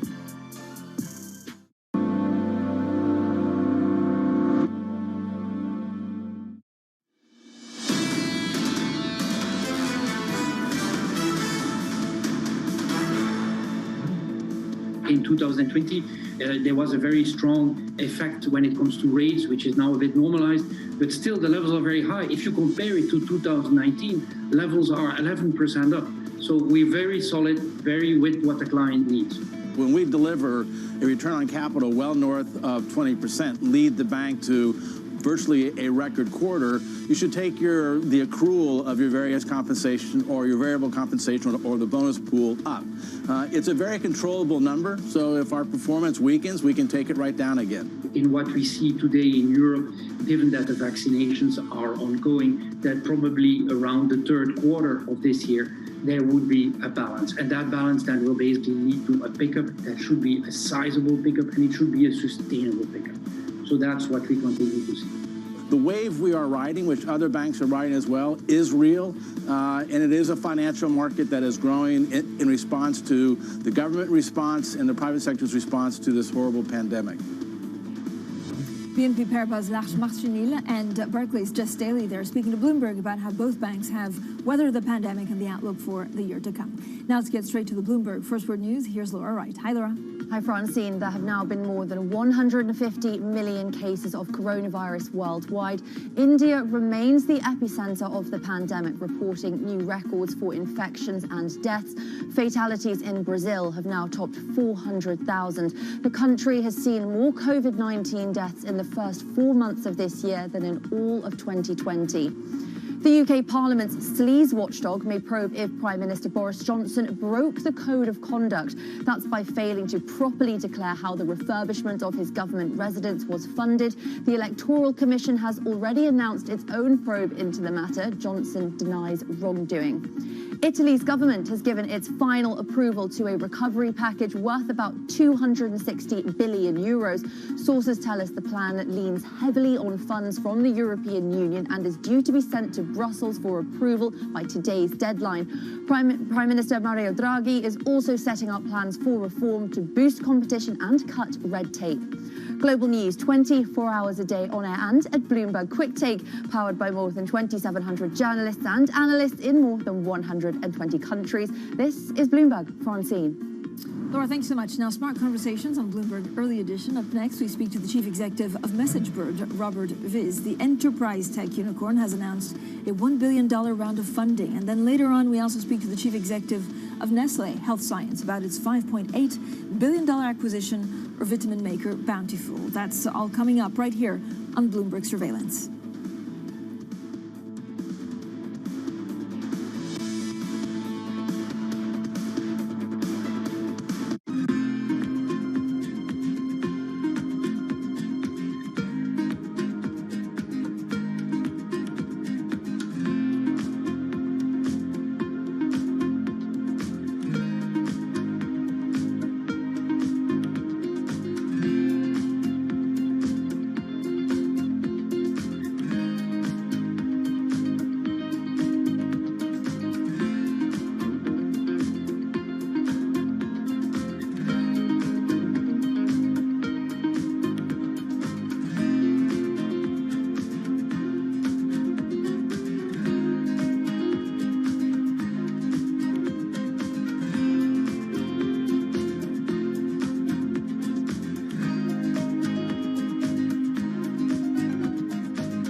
Our generation's biggest problem. Climate change is happening. And the world's most innovative solutions. Transport, industry, buildings, electricity, all of those things. Everything you need to know about our changing environment, the politics of global warming. We can and we will deal with climate change. In the fight against climate change, Bloomberg Green has you covered.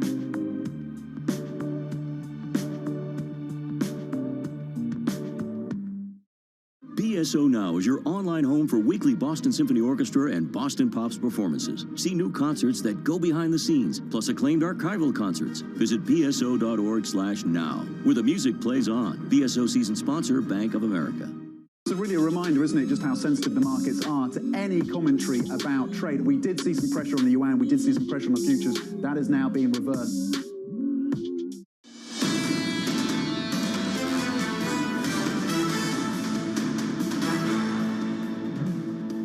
The European banking rebound continues. BNP Paribas, Barclays and BBVA all beat broad estimates, but share slip on declining FIC revenues. We'll hear from our interviews with Just Daily and Las Machines.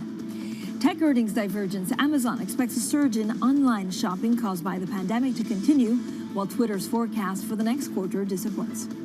And Nestle buys vitamin brand Bountiful for $5.75 billion. We'll speak to the company's chief executive of health science, Greg Bahar. Well, good morning, everyone, and welcome to Bloomberg Surveillance. I'm Francine Lacqua here in London. It's Friday, the 30th of April. So let's get straight back to the markets with our Danny Berger. Danny, talk us through some of the stocks in focus today for the day. Yeah, Francine, I did want to start with banks because you did mention how the ones that have reported today have broadly beat, but still, we're looking at Barclays, one of the worst performers in the stock 600 today, down 5%, and BNP also falling more than 2% as well. Now, this is a very much so a change from earlier in the week when banks beat and their shares rallied, but I think that set expectations very high. So when you have both of these banks missing on FIC and citing higher costs, that is enough to drag down the shares. I also wanted to put BE Semi in here because we've heard a lot about the chip shortage. We've heard it affecting companies from Apple to Ford. Well, of course, the semiconductor companies themselves are also feeling the heat. They missed for the first quarter, saying that deliveries were delayed until the second quarter because of supply chain issues. Strategists really pessimistic there about what that means for the company. Danny, commodities on a tear. What should we be watching in the markets? Well, one of the big things to be watching is, will copper hit a new high? So gains are pausing today, but briefly yesterday, it did surpass $10,000. So the previous all-time high was $10,190. So that is the level you have to look out for a new high. You have the COVID recovery helping this, more demand, more stimulus. It's not only helping metals, it's also helping crops. I'm going to show you a month board of a lot of crops. Again, this is also a trade that's pausing a bit today. I mean, it is the month end, so you get a tiny bit of a reversal. Big gains across the board. Let me read you just quickly the statistics. For these two, it's going to be their best monthly advance this year. So that's soy and palm oil. For wheat futures, it's the best month in 4 years. And for corn, it's the best month in 6 years. So certainly a good time if you are invested in these agricultural commodities, Francine. Thank you so much, our Danny Berger there with some of the stocks we need to watch. Now, Dutch company MessageBird is on a buying spree. The cloud communications firm has agreed to buy U.S. email marketing company SparkPost for $600 million, its fourth acquisition in months. Now, this purchase, along with an $800 million capital raise, will intensify its focus on North America and competition with Twilio. MessageBird's business combines different messaging services on a single platform. It was recently valued at $3 billion. Well, joining us now is Robert Viz. He's MessageBird founder and chief executive officer. Robert, thank you so much for joining us. It's exciting to speak to you. I know it's been a big week for you, and you'll have plenty more big weeks to come. Longer term, the future of MessageBird, do you see it as an IPO? Could it be bought in a SPAC? How do you see that developing? You know, that's an interesting question. We're very focused to be heads down on the business and to provide the most value to our customers. I know a lot of people ask us the question on an IPO. We're excited to IPO the company, but we have no immediate plans to do that at this moment. So, Robert, give me a sense of why email. You're getting into the email space where others say, actually, even amongst companies, the way we'll communicate will probably change. Yeah, for sure. And look, we're a business, obviously, that's sort of accelerating that change. But that said, email is still, the #1 used communication tool between businesses and consumers. So for a company that's trying to lead the change into a more omni-channel world where customers can talk on any channel to a business and have more efficient communication, we find it very important to own the #1 channel that is out there today, which is email. And then SparkPost is also just a great business, which obviously helps as well with great people. Do you think at some point emails will become irrelevant? No, we what's interesting about email is that email is actually a very growing market. So more and more people are using email. I think what's important with email is that you get the right context of an email. So I think email is a very valuable channel if you get an email that you really want to receive. Obviously, the challenge is we get a lot of emails you don't want to receive. So it's up to us to help businesses make sure that people get the emails they want to receive. So how do you see it playing out, Robert? You see a lot of, of corporate actually being more and more comfortable with tools such as Slack. Is there going to be a difference, with how we use, for example, something like Slack and something like we do emails, or is it the filtering? Like, how will the way I use emails with you change in 24 months, for example? Yeah, that's a great question. It's interesting on the consumer side. Obviously, MessageBird isn't a company that's very known. We don't deal with end customers. We provide the tooling and the channels to businesses so they can talk to their customers.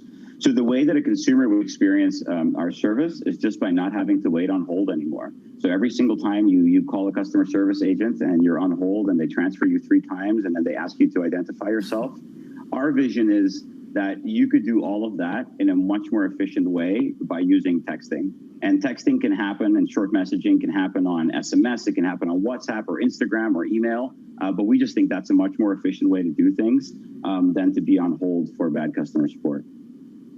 And so, Rob, that would be with biometric devices to check your identity, or, are you looking at any more acquisitions to make what you're talking about the most safe and secure possible?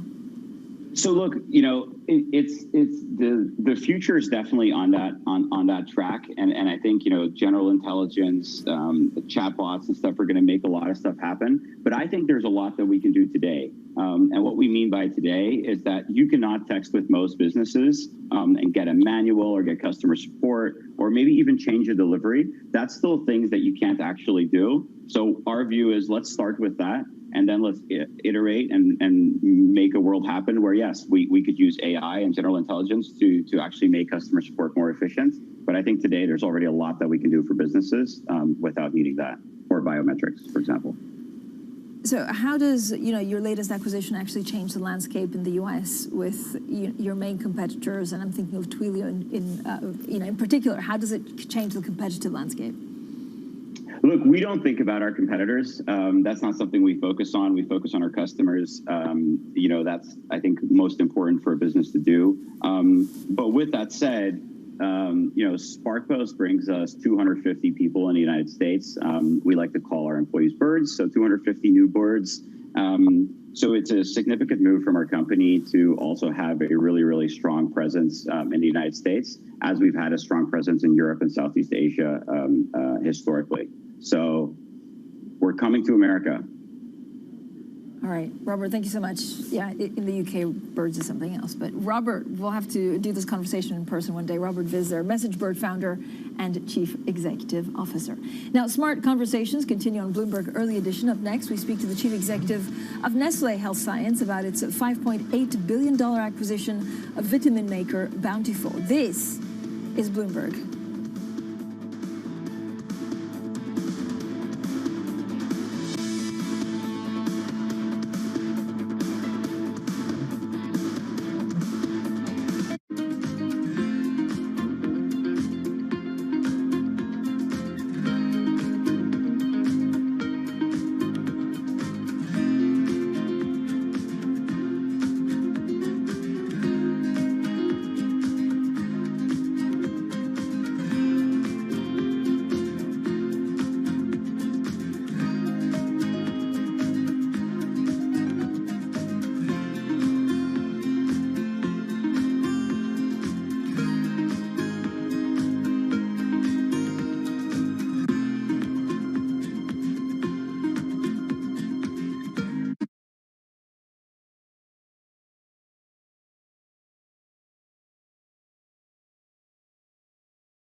BSO Now is your online home for brand new Boston Symphony Orchestra and Boston Pops performances. Discover new releases each week that include behind-the-scenes storytelling with conductors including music director Andres Nelsons, guest composers and musicians, plus critically acclaimed archival concerts and more. Visit bso.org/now, where the music plays on. BSO season sponsored by Bank of America. Right now, about half of U.S. households invest. We'd like to get that number up to 95+%. Investing should be as ubiquitous as shopping online. It should just be something that people do.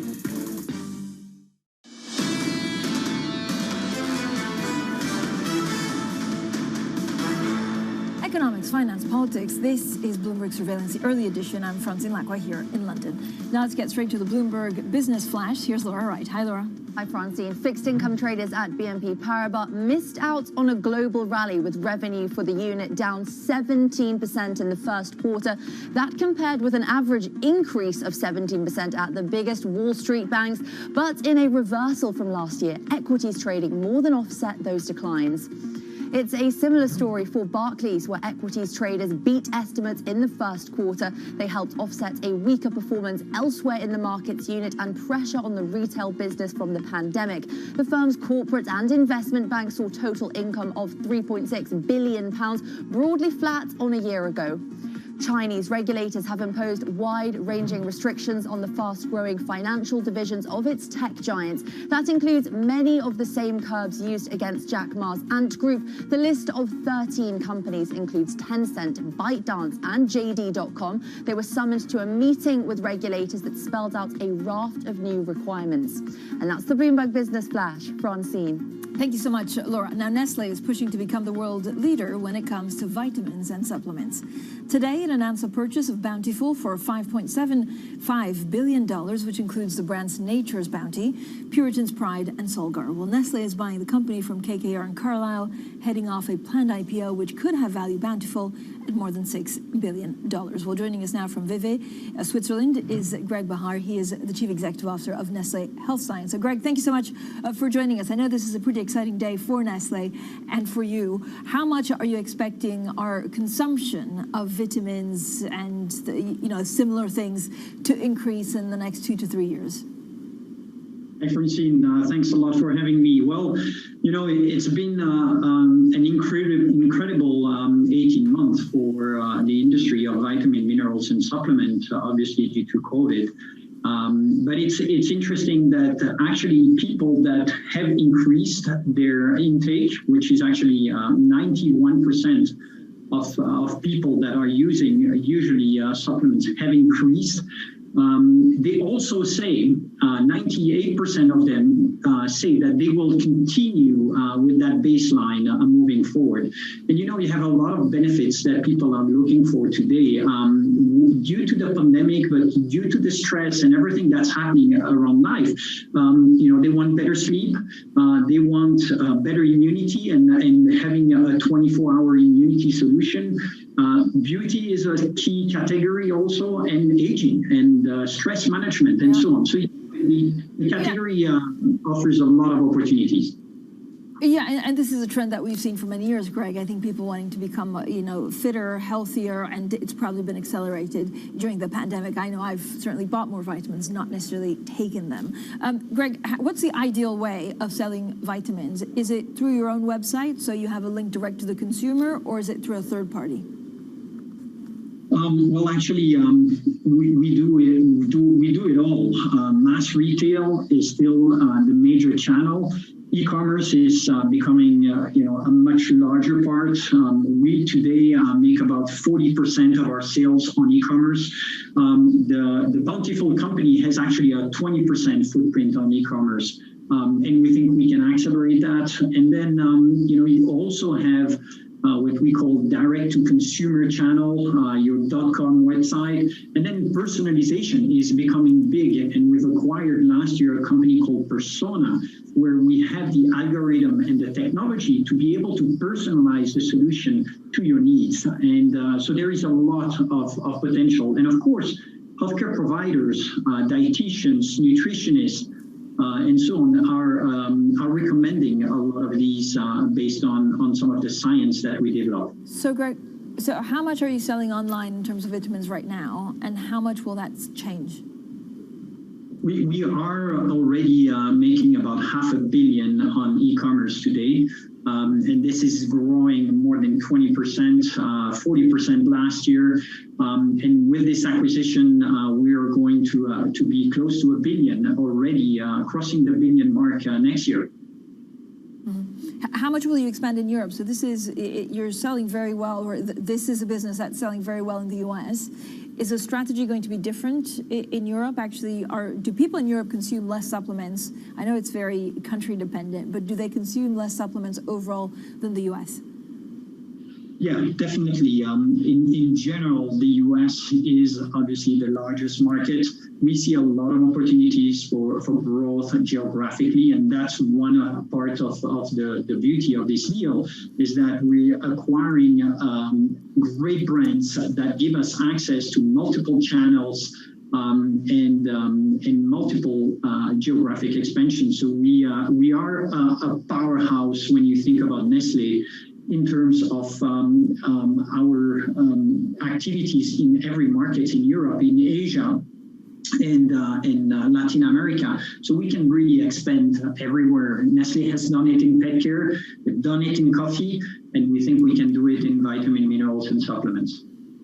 What about China? I know Badful already has a bit of a footprint in China. How much will you grow in China and Asia overall? Yeah, great question. China is a huge market. We do already a lot in China. Garden of Life is the leading probiotic, for example, in China. And we think that with Nature's Bounty and Soldar, we can further accelerate our growth in China. We've got a great team on the e-commerce side, working with Alibaba and Tmall. So a lot of growth opportunity. And then the rest of Asia is also an incredible footprint for growth. So we obviously are going to invest and grow and leverage our teams that are already in place in those countries. Is this the last big acquisition for supplements for Nestlé that you'll make? You never know. You know, at the end of the day, we're looking to continue to grow our portfolio in terms of health and nutrition.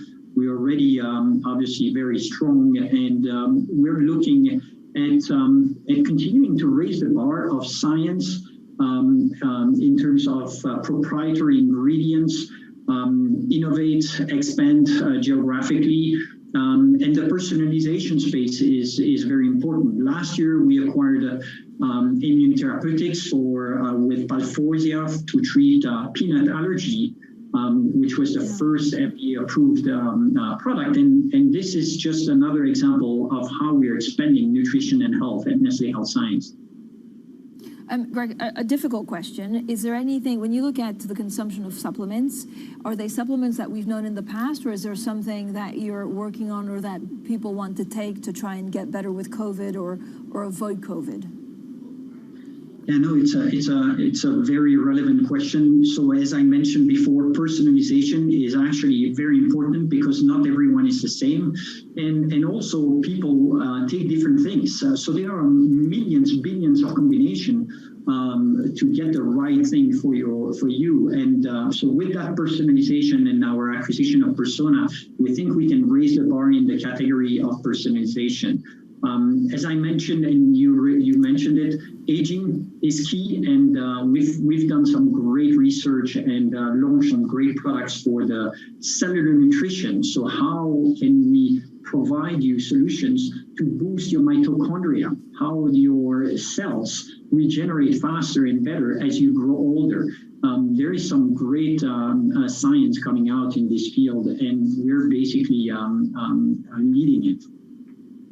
Greg, thank you so much for joining us. Greg Bahar there, the Chief Executive Officer of Nestle Health Science. Now, we're also getting a little bit more breaking news out of the European Union and Apple. Again, these are anti-competition or antitrust rules. The EU actually warning Apple over some app payment rules in antitrust complaint. It hasn't moved, actually, the share price of Apple by too much. It's down some 0.4%. Now, Twitter has a slow start to 2021. Amazon expects a pandemic-fueled shopping frenzy to continue. Up next, we talk tech earnings with Bloomberg Opinion's Alex Webb. This is Bloomberg.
Lumber prices across the U.S. are skyrocketing. A 60% surge this year sent prices to a record. And analysts, they aren't expecting any relief until late 2021. If you can get your hands on it, you're going to buy it, no matter what the number is. And the numbers are getting higher and higher.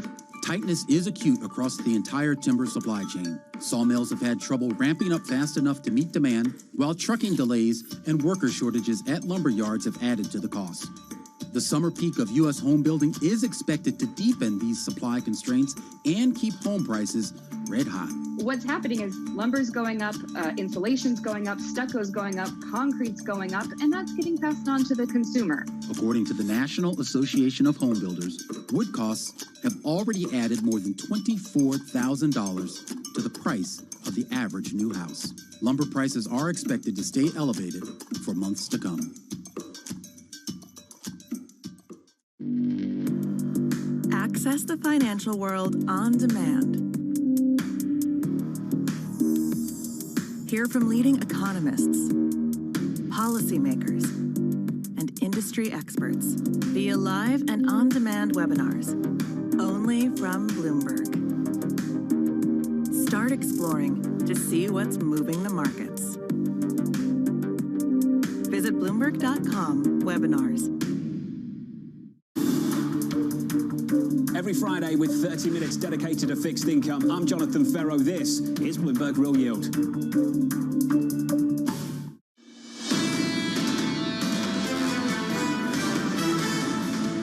Economics, finance, politics. This is Bloomberg Surveillance, the early edition on Francine Lacqua here in London. Now, Bloomberg learns that the European Union will formally warn Apple that its app payment system and marketing rules may violate antitrust regulations.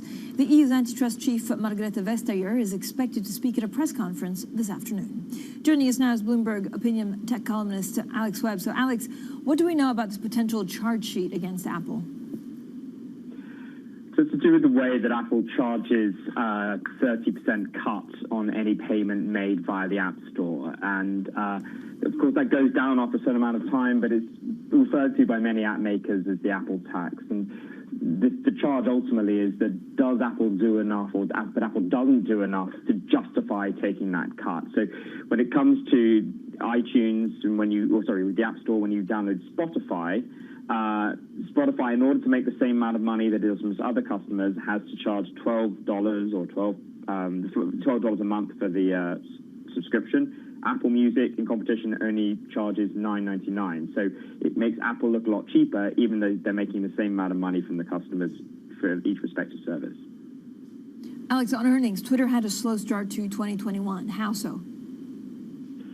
Well, the difficulty that Twitter has is that really sort of brand awareness, that people go out there and say, I want to reach people in this demographic. Can you help me find them? With Facebook and Google, they are better able to target people who are looking for a specific product. I go onto the internet, I look for, search on Google for grey t-shirt, it serves me up ads for grey t-shirts.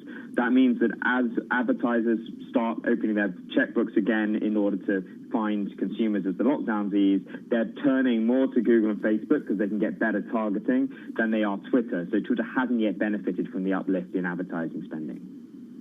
Yeah, but what's amazing, I think there's still 20% more people on Twitter than there was, you know, I don't know if it's a year before. And this is also despite President Trump not being there anymore.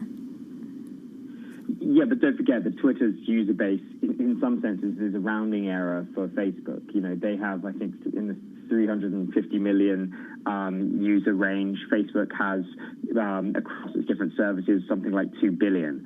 So the disparity between the two is significant. What about Amazon? It seems it can't do any wrong because people are just shopping like crazy, especially in a pandemic.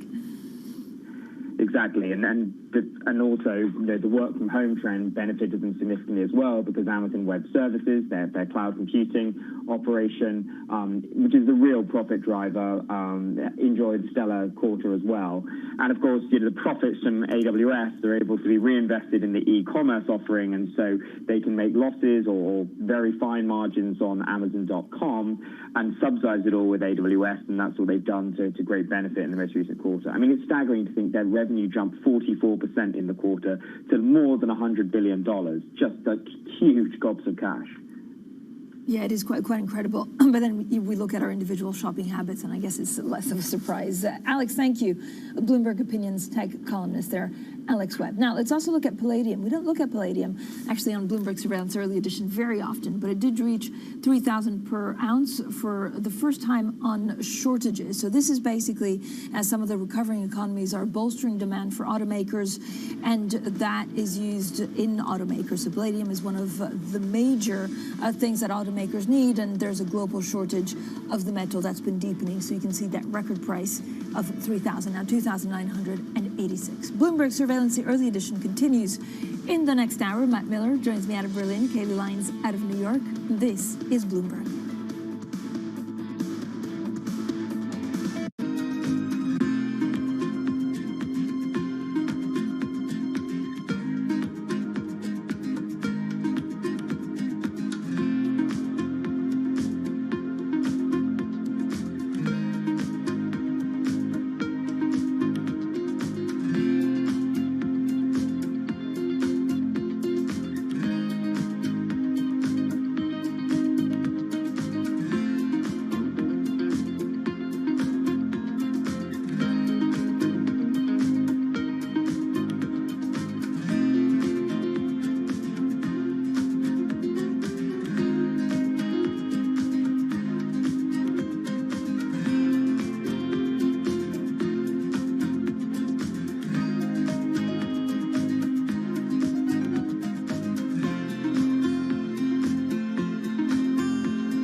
Renewed global attention on the fact that the efficacy levels of Chinese vaccines have not reached the levels that we've seen from the mRNA vaccines in Pfizer and Moderna, and even Russia's vaccine. All of these have efficacy levels above 90%, but the Chinese vaccines are ranging between 60-something% to just below 80%. And specific attention is being paid on one Chinese vaccine, Sinovac.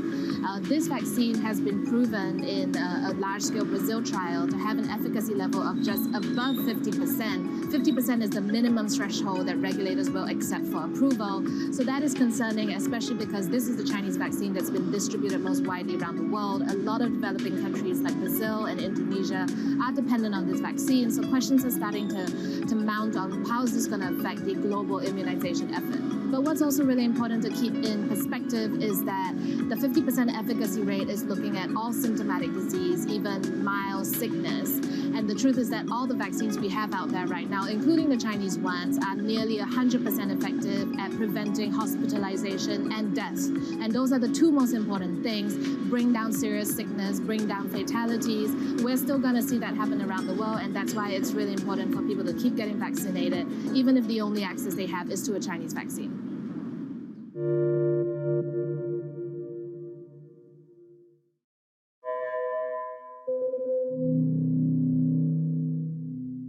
Start your mornings with Bloomberg Surveillance. Tom Keene, Jonathan Ferro, and Lisa Abramowitz. Extraordinary market day. This rally just keeps on going. But there is a tipping point. The business team you love to watch. Weekday mornings on Bloomberg Television.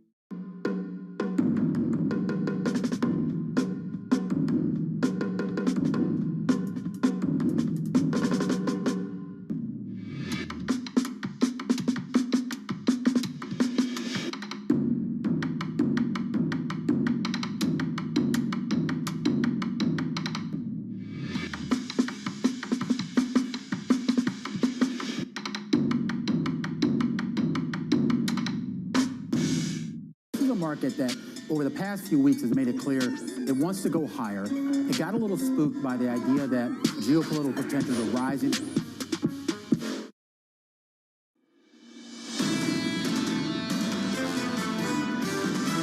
It's about time the very wealthy and corporations start paying their fair share. Taxing capital gains at the same rate as wage income is, I think, insanity. I think it was probably the most consequential first address to Congress by a president since Ronald Reagan. This is Bloomberg Surveillance, early edition, with Francine Lacqua, Matt Miller, and Keely Lines. Well, good morning, everyone from London, Berlin, and New York on this Friday, April 30th. Our top stories today. A hit and a miss, Amazon's big investment supercharge first quarter results. Meanwhile, Twitter's ad sales are disappointing. Taking stock, Barclays and BNP Paribas see their profits boosted thanks to equities trading, while fixed income traders come up short. And heavy metal, copper tops $10,000 a metric ton for the first time in a decade. It's not too far from its all-time high.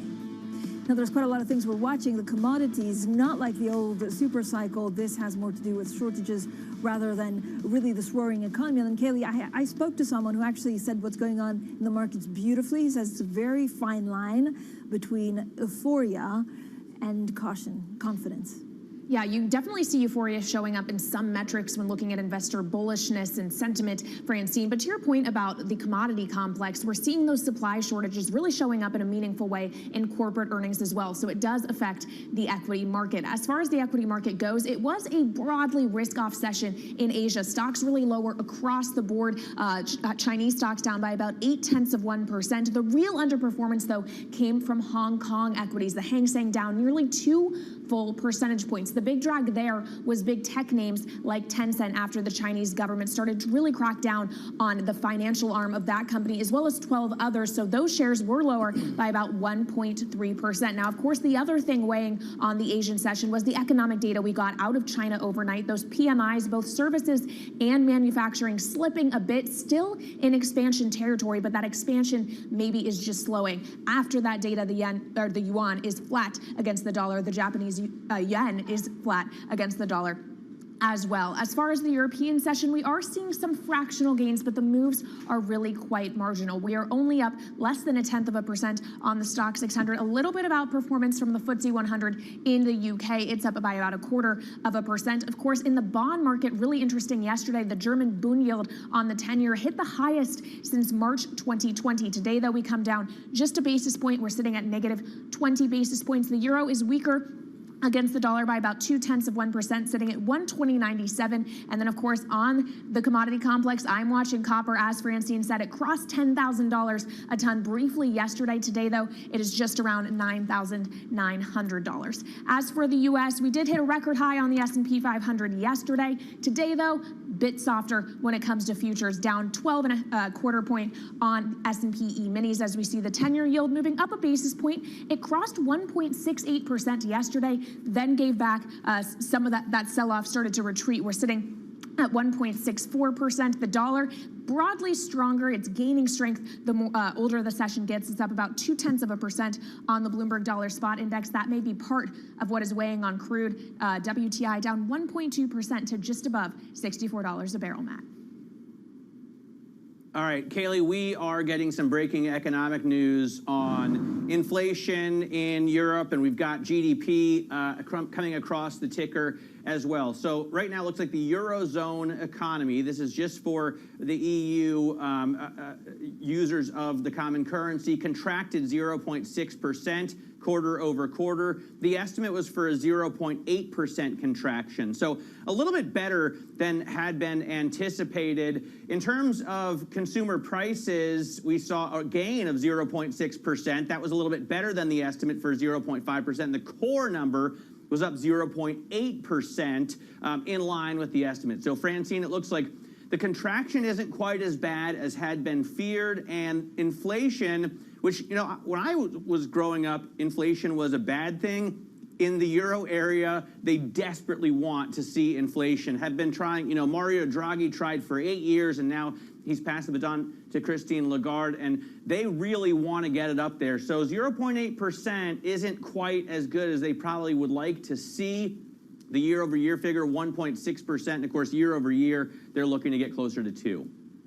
Yeah, I think they have the specter of Japan with all the, you know, deflationary pressures that were actually a nightmare to get out of. That kind of looms large, and that's why a lot of these policymakers may be even thinking about overheating the economy instead of dealing with some kind of deflation, stagflation concerns. Now, let's get to tech earnings as well. Amazon, the latest tech giant, to post stellar first quarter results with sales and EPS blowing past estimates. Now, they also don't see the surge in online shopping letting up anytime soon. Well, Bloomberg's Danny Berger now joins us to dig into this. Danny, I know we've all shopped online probably way too much, but what's interesting is that they're expecting this to continue even as our lives go back to a bit more normal. Exactly, but I think you can probably feel this, that when you are shopping online so much, it's a hard habit to break. You really get used to that convenience and dare I say a little bit lazy as well, just being able to shop online. But that really showing through Amazon's earnings, that's showing through the stock price rising pre-market. EPS at a record, not just a beat, it was at a record, a strong forecast as well. And one of the statistics I find absolutely mind-numbing coming from Amazon is that they are opening up one warehouse every 24 hours. That just gives you a really good idea of what the demand is like. So if that's Amazon, contrast that with Twitter, which missed expectations on its ad sales falling pre-market. All right, well, of course, Amazon is the big kahuna anyway, so fascinating moves there, and definitely an interesting stat, opening up a new warehouse every 24 hours. Danny Berger there on the tech earnings that we had. Let's get now to a Bloomberg exclusive. CLSA, Credit Lyonnais, it's the Asian unit, boosting the monthly paychecks of junior bankers by 30% to help stem an exodus from the Hong Kong brokerage. They'll now be making about $10,000 to $12,000 per month. Jonas Bergman, Bloomberg Senior Greater China Finance Editor, joins us now to talk about this because, Jonas, we've seen some real shifts in terms of employment. I note that UBS saw an outflow in terms of private wealth managers, but HSBC, Morgan Stanley, Goldman Sachs, they're all adding to the roster. Yeah, that's correct. I mean, there's a real fight for talent here in China, and particularly in Hong Kong, and many banks are beefing up to take advantage of China's financial opening and the so-called Greater Bay Area expansion. But for CLSA, it's one of the heftiest increases we've seen in years, and it comes at a troubled time for what has been one of Hong Kong's most iconic brokers. The firm is controlled by China CITIC Securities, has seen a flood of defections since 2019 after its parent company cracked down on risk and pay, and retaining talent is critical as it tries to rebuild its franchise and win more deals. Just this year, several CSA division heads in capital markets, equity derivatives, real estate, consumer investment banking resigned after bonus payouts in early April. More than half of its fixed income sales in Hong Kong exited earlier this year, we have reported. So, so it's not surprising maybe to see these kind of pay increases at the same time as other banks are also beefing up. All right, Jonas Bergman in Hong Kong, thank you so much. I want to take a quick check on some stocks moving in pre-market trading in the U.S. now, all on the back of earnings. First up, Western Digital is higher by about 5% in early hours, really benefiting from demand for memory chips. It beat on both the top and bottom line forecast for the fiscal fourth quarter. Texas Roadhouse, the restaurant chain, also topped estimates. Apparently a lot more people going out to eat steak and ribs as the U.S. economy reopens. That stock is higher by around 3%. To the downside, though, Cirrus Logic, the chip maker and a supplier to Apple, is tumbling by more than 11% in early hours. Fourth quarter revenue misses the first quarter forecast did too, the company blaming supply constraints. And Gilead, the biopharma company, also missed the mark when it came to sales, following a trend of disappointments from drug makers this quarter, and that stock is lower by 1.6% before the bell, Francine. Thank you so much, Kaylee. I'm so intrigued by Texas Roadhouse. We don't have it. It's not arrived in London yet. Maybe they'll fix that. Now, coming up next, Sushka Maharaj, JP Morgan Asset Management Global Multi-Asset Strategist. We'll talk, of course, about inflation. We'll talk about some of the earnings and what it means for her appetite or not for equities. Later on, Biden's first 100 days in office. We'll also be speaking to Leslie Vinjamuri, Chatham House head of U.S. and the Americas program. This is Bloomberg.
Now, the mask fashion is not really favorable to makeup, but we know that, and we are convinced that when the pandemic is over, when people get back to a normal social life, when they meet each other, they party, makeup will bounce back.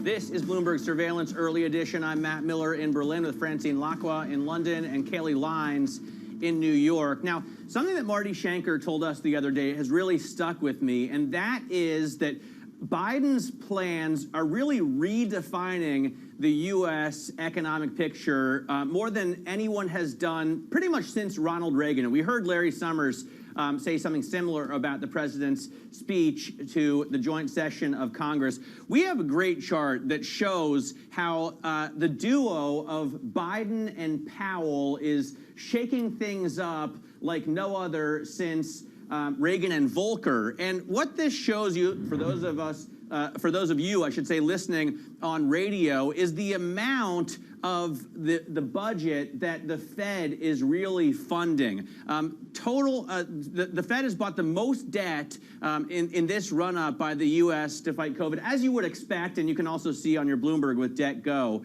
But it's just striking that Jay Powell is kind of enabling this administration to make some massive, massive changes. Fran?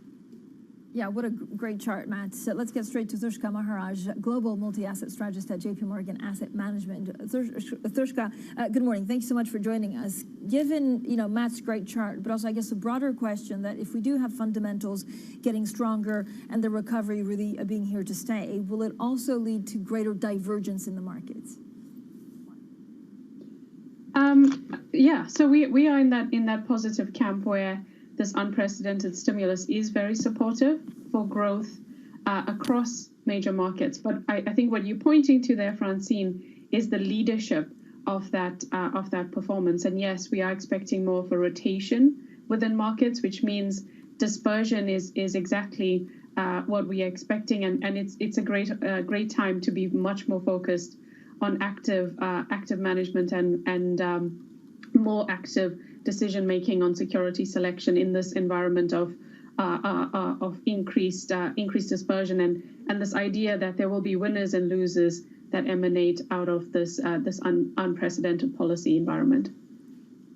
Could these winners and losers actually show up very quickly? So could we have a correction in certain parts of the markets even the next couple of quarters? Yeah, it's a question we've been asking ourselves as well, Francine. Markets are, valuations are already very challenging. We're going to go through a recalibration in economic terms where we go from peak growth into more, into a slower pace of growth. But I think the key point is that we're still expecting above trend growth throughout this year. So even though the second derivative or the momentum may slow, in absolute terms, we're still expecting significantly above trend growth across major markets, especially, I should say, in developed space, where we actually have forecasts for growth that are more than twice trend rates in the second half of this year. And so, yes, there are concerns on valuations, but we think the fundamentals are still very supportive for markets, equity markets and risk markets in general moving higher. I think that the key point, though, is that it's a recalibration, moving away from sharp moves higher, more towards a grind up in markets. Thushka, I was struck by the chart of Texas Roadhouse. The stock obviously got clobbered at the beginning of the lockdown, but you could pick it up for less than $30, and now it's going for over $100. These small cap growth stocks, I guess you could call it that at this point, have really been amazing, have performed amazingly well. Will that performance continue for the smaller caps?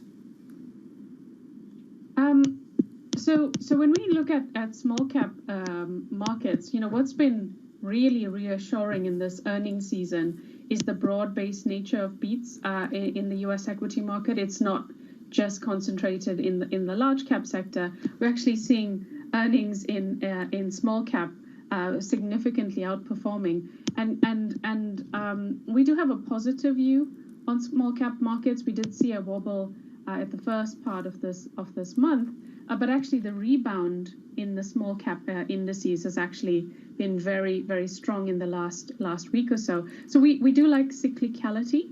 And the smaller and mid-cap parts of the market, and watching earnings and earnings delivery very, very closely. And so far, we've been positively surprised at the beats, even within the small cap space. I guess the main focus for us now is the forward guidance. To your question there, Matt, the forward guidance, and there it's a bit more mixed, but we're still seeing strong momentum being expected in terms of top line earnings, but also total revenue growth, even in that small cap space. You mentioned the cyclicality, Thushka. We got a lot of it here in Europe. European and Japanese stock markets, historically underperform the U.S. Does that look set to change? these are different markets. So yes, we like cyclicality in Europe and to some extent in Japan, even though we've seen a slowing in momentum in growth in Japan recently. So our favored market in that cyclical space is definitely Europe. When we compare Europe to the US, I think we have to distinguish between the sectoral composition. We like the quality in the US. You know, earnings over the last few days have just again reminded us about the quality of the tech sector in the US. So, you know, instead of playing against that thesis and that secular theme, we think that there's value in both markets. For now, we do expect that cyclicality in Europe to provide stronger returns over the next 6 to 12 months, but it doesn't mean that you necessarily substitute away your quality in the US large cap space. You also, of course, have cyclicality in the UK, given how exposed and how heavily weighted it is towards materials. And that brings me to the rally we've seen in the commodity complex. How much hotter can that rally get? Yeah, this has been very notable in the last I'd say 2 weeks or so. You know, we were in the view that we'd see a range-bound market after the strong move we had in commodity prices in Q1. But actually, the underlying micro data, the supply constraints across quite a few parts of the commodity complex do point to further appreciation in commodity markets. I think if you combine our expectations for the rebound in activity with these supply constraints, there's definitely more room for commodity markets. How this translates into the UK equity market, we see it as a classic financial market or region for value positioning, given that exposure to energy and financials. So yes, we do expect it to benefit, but I would say it comes lower in ranking than our preference for cyclicality in the euro area at this stage. Thirshka, thank you so much. Thirshka Maharaj there, global multi-asset strategist at JP Morgan Asset Management. Now, coming up a little bit later today, Asfane Beschloss, the Rock Creek Group Chief Executive and former World Bank Chief Investment Officer and Treasurer. That's at 8:30 a.m. in New York, 1:30 p.m. in London. And this is Bloomberg.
We're now in the early stages of a sustainability revolution. The battery problem may be the biggest unsolved problem in all of technology. Every time the United States has done great transformative things, there's been a partnership between government and the private sector. With a willing partner to ensure competitiveness and draw in investment in the United States, Canada's going to be able to be even more ambitious. The objective for Glasgow, first and foremost, is to keep that 1.5 degree temperature rise within reach. The train has left the station.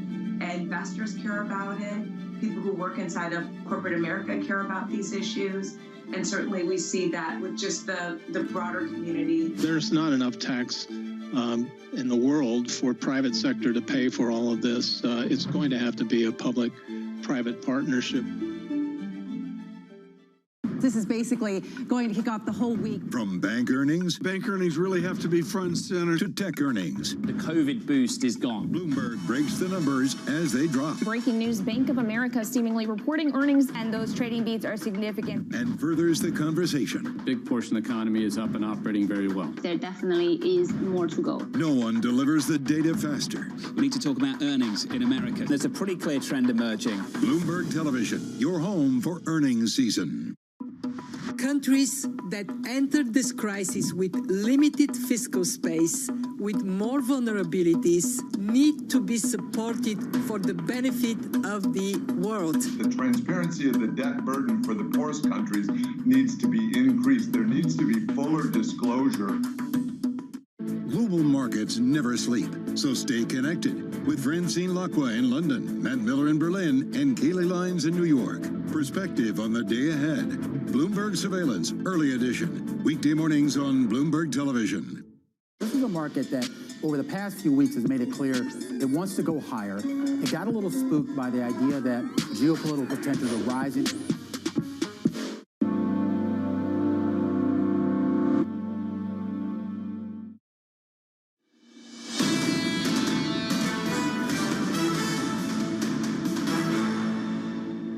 This is Bloomberg Surveillance Early Edition. I'm Kaylee Lines in New York with Francine Lacqua in London and Matt Miller in Berlin. Now let's get to the first word news. By September or October, President Biden is likely to see some version of his $4 trillion economic plan passed in Congress. The president has two major tasks. He has to keep various Democratic factions from splintering the party, and he has to keep fending off Republican attempts to portray the plan as radical. Democrats can use Senate rules to bypass Republican opposition for most of the plan.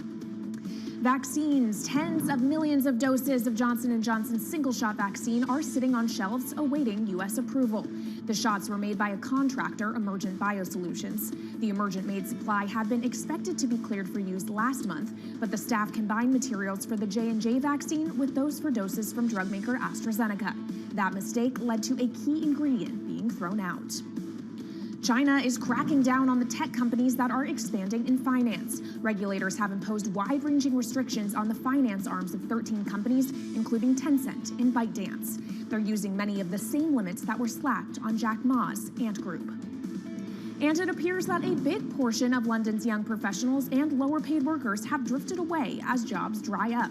Demand on Spare Room, a website that pairs up people seeking house shares and rooms to rent, has plunged 23% since the start of 2020. Lockdowns and Brexit prompted thousands of people to leave London. Well, Matt, I would say that the Brexit issue in the UK specifically probably exacerbates this in London, but it's probably not the only global city experiencing it. Anecdotally, I think New York is going through something similar. Yeah, well, if there's any time to get out of the city, I think it was last year, and a lot of people really took advantage of that. People want to live in the country. You know, people want to have space and trees. Pay less rent. Except for Francine, I'm guessing. Francine, you not a country girl? Yeah, me and the whole of London. So I'm not that much of a country girl, truth be said. But I was looking at numbers for UK house price and London house prices, and they've increased some 17%. So I think what happened is that last year, a lot of people said, great, I'm going to live in the country. I'm going to have more space. My kids are going to have a big backyard. And then as things are reopening, they're like, actually, I fancy going to a restaurant in Soho. And they're moving back into London. So that's maybe an interesting dynamic. Texas Roadhouse. Coming up next, we'll talk markets and we'll talk Europe with Karsten Bretsky. This is Bloomberg.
one of the interesting features about this illness is that if you look at it, the people who develop these long-haul symptoms are often not the individuals who are hospitalized and were sick and on a ventilator and stuff like that.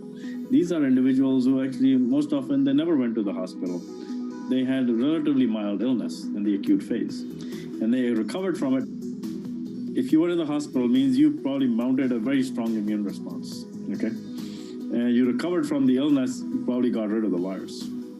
If you never mount a strong enough immune response, then what happens is you may have mild symptoms. You thought, oh, I escaped this. But in reality, you never got rid of the virus.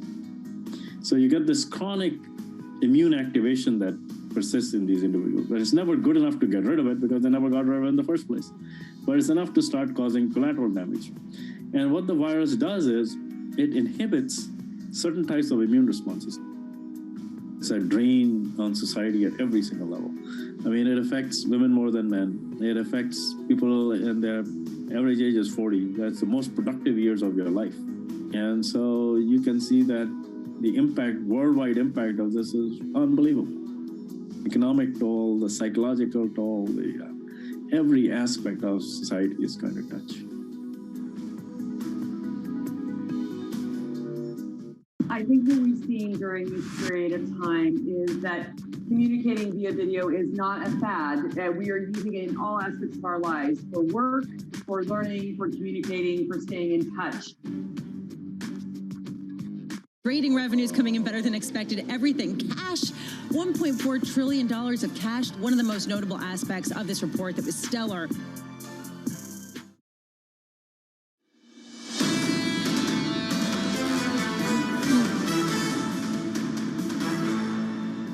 This is Bloomberg Surveillance Early Edition. I'm Francine Lackman, London, Matt Miller in Berlin, Kaylee Lyons in New York. I know, Matt and Kaylee, you want to talk about the markets, but actually it's funny seeing the three of us. We're like a microcosm of the stories that we continue talking about in terms of vaccinations in different countries. So I don't think Matt's had his vaccine. I'm having my first one today, and Kaylee, you're already on number 2, and it kind of, it just shows how advanced certain countries are in terms of offering, the population vaccines. I told you yesterday, I went to my GP, my local doc. It's a small operation with 2 physicians, and asked to get on the list.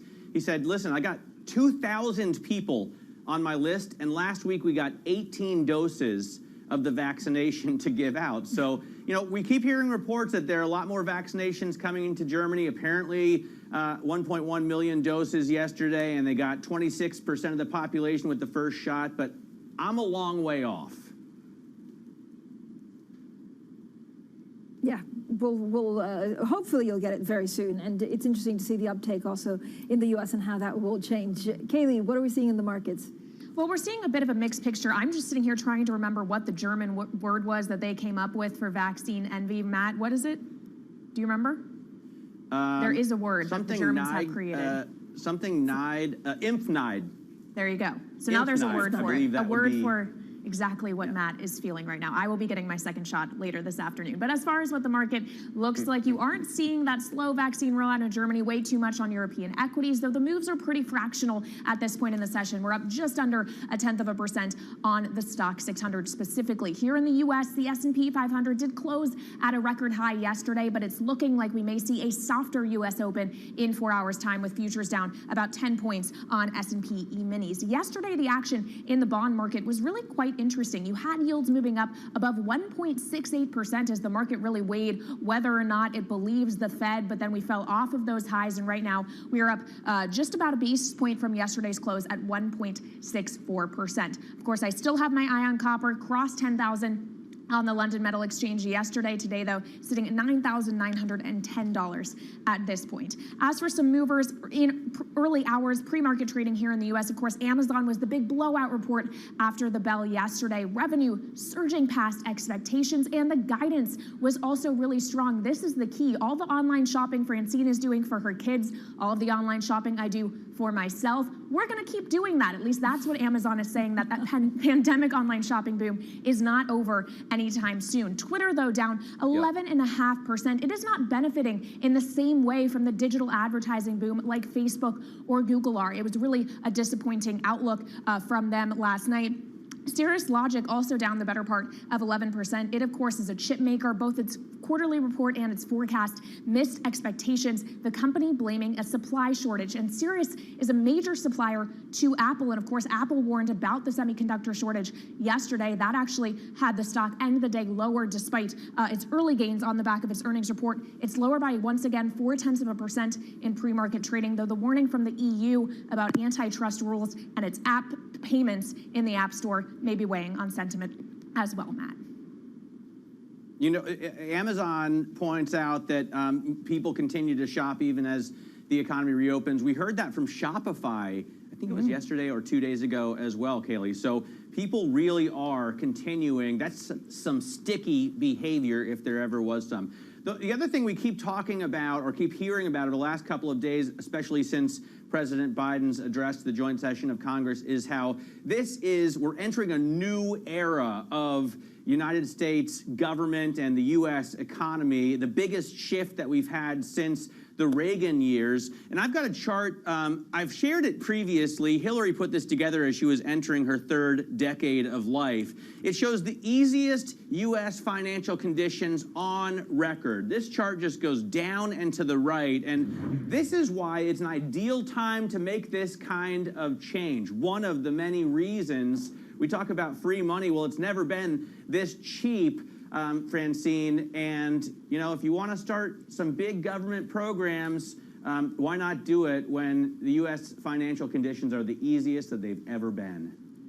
Yeah, that would be one way of doing it. So we've also gotten more data out of Europe on the hit from the pandemic in the first quarter. Euro area GDP shrinking 0.6%, slightly better than expected, but it comes as pandemic restrictions and a slow start to vaccine programs sent German GDP falling 1.7% in the quarter. I mean, there's a danger that the euro area economy is slipping into a double-dip recession. With us, Carsten Bretsky, chief economist at ING Germany. First of all, Carsten, given the great chart that Matt was showing, and given the economics that we start to worry about in Europe, is this the right time to go out on spending, and why are governments not doing so? Well, it definitely is the right time to continue spending, and governments did so last year. But compared with the U.S., what governments have not been doing in Europe this year is to come up with additional stimulus. So we've put all our hopes on the European Recovery Fund, which will start to reimburse or to reimburse money in the second half of this year. But this is more investment spending, so it will not show up directly in the GDP numbers. So I think indeed we should have the discussion in Europe about more fiscal stimulus, because money won't get any cheaper. Are we going to see growth and inflation that eventually match what we see in the U.S., or is that not going to happen in this kind of economy? It's not going to happen, Matt. In all honesty, I think we're rather steering towards a year in which the U.S. economy will probably show let's say double of the GDP growth rate of the Eurozone. So in the U.S. we talk about, what is it, 7% GDP growth potentially for this year. In Europe we will be between 3 and 4%. That's it. And you know, this has to do with the slower vaccination regime. This has to do with that we're still in lockdowns in many or in most European economies, and it also has to do with no additional fiscal stimulus. So to see these kind of inflation and GDP growth numbers that we will see out of the U.S. in Europe, I doubt it. Not this year, and also not next year. But Carsten, on those inflation numbers in the U.S., do you think the Fed is underestimating the degree to which inflation will be sticky, given what we're seeing in commodity prices and what we're seeing in consumer goods companies saying they're going to raise prices for consumers? Are they underestimating, at least when you judge from their communication? I think they really want to send out the message that they are not concerned and that markets should not be concerned. But I fully agree with you. When we look at there is a series of higher input prices, whether it's commodities, we have the container prices, semiconductors, and then we will have the reopening inflation as well, the reflation story.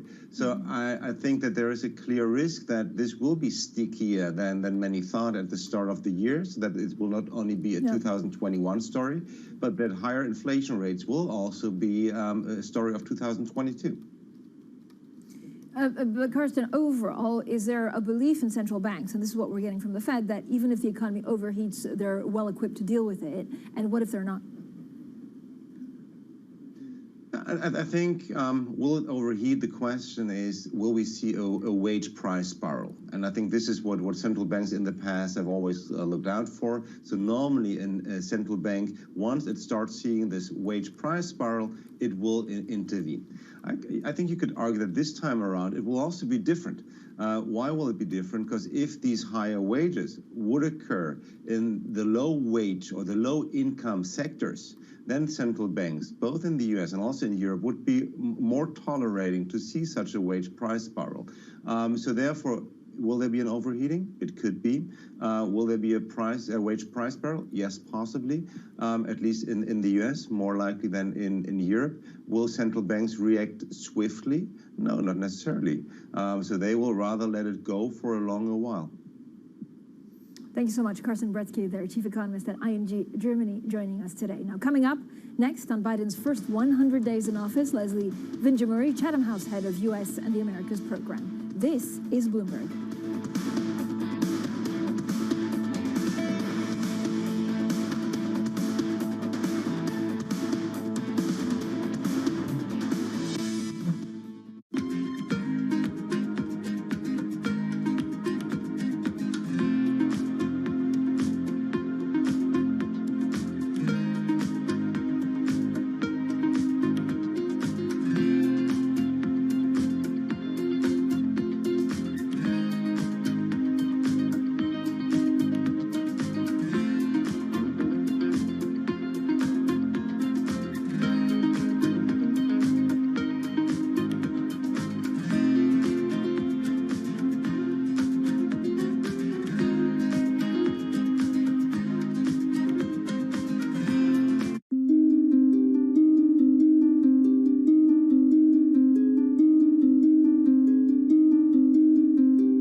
Our generation's biggest problem. Climate change is happening. And the world's most innovative solutions. Transport, industry, buildings, electricity, all of those things.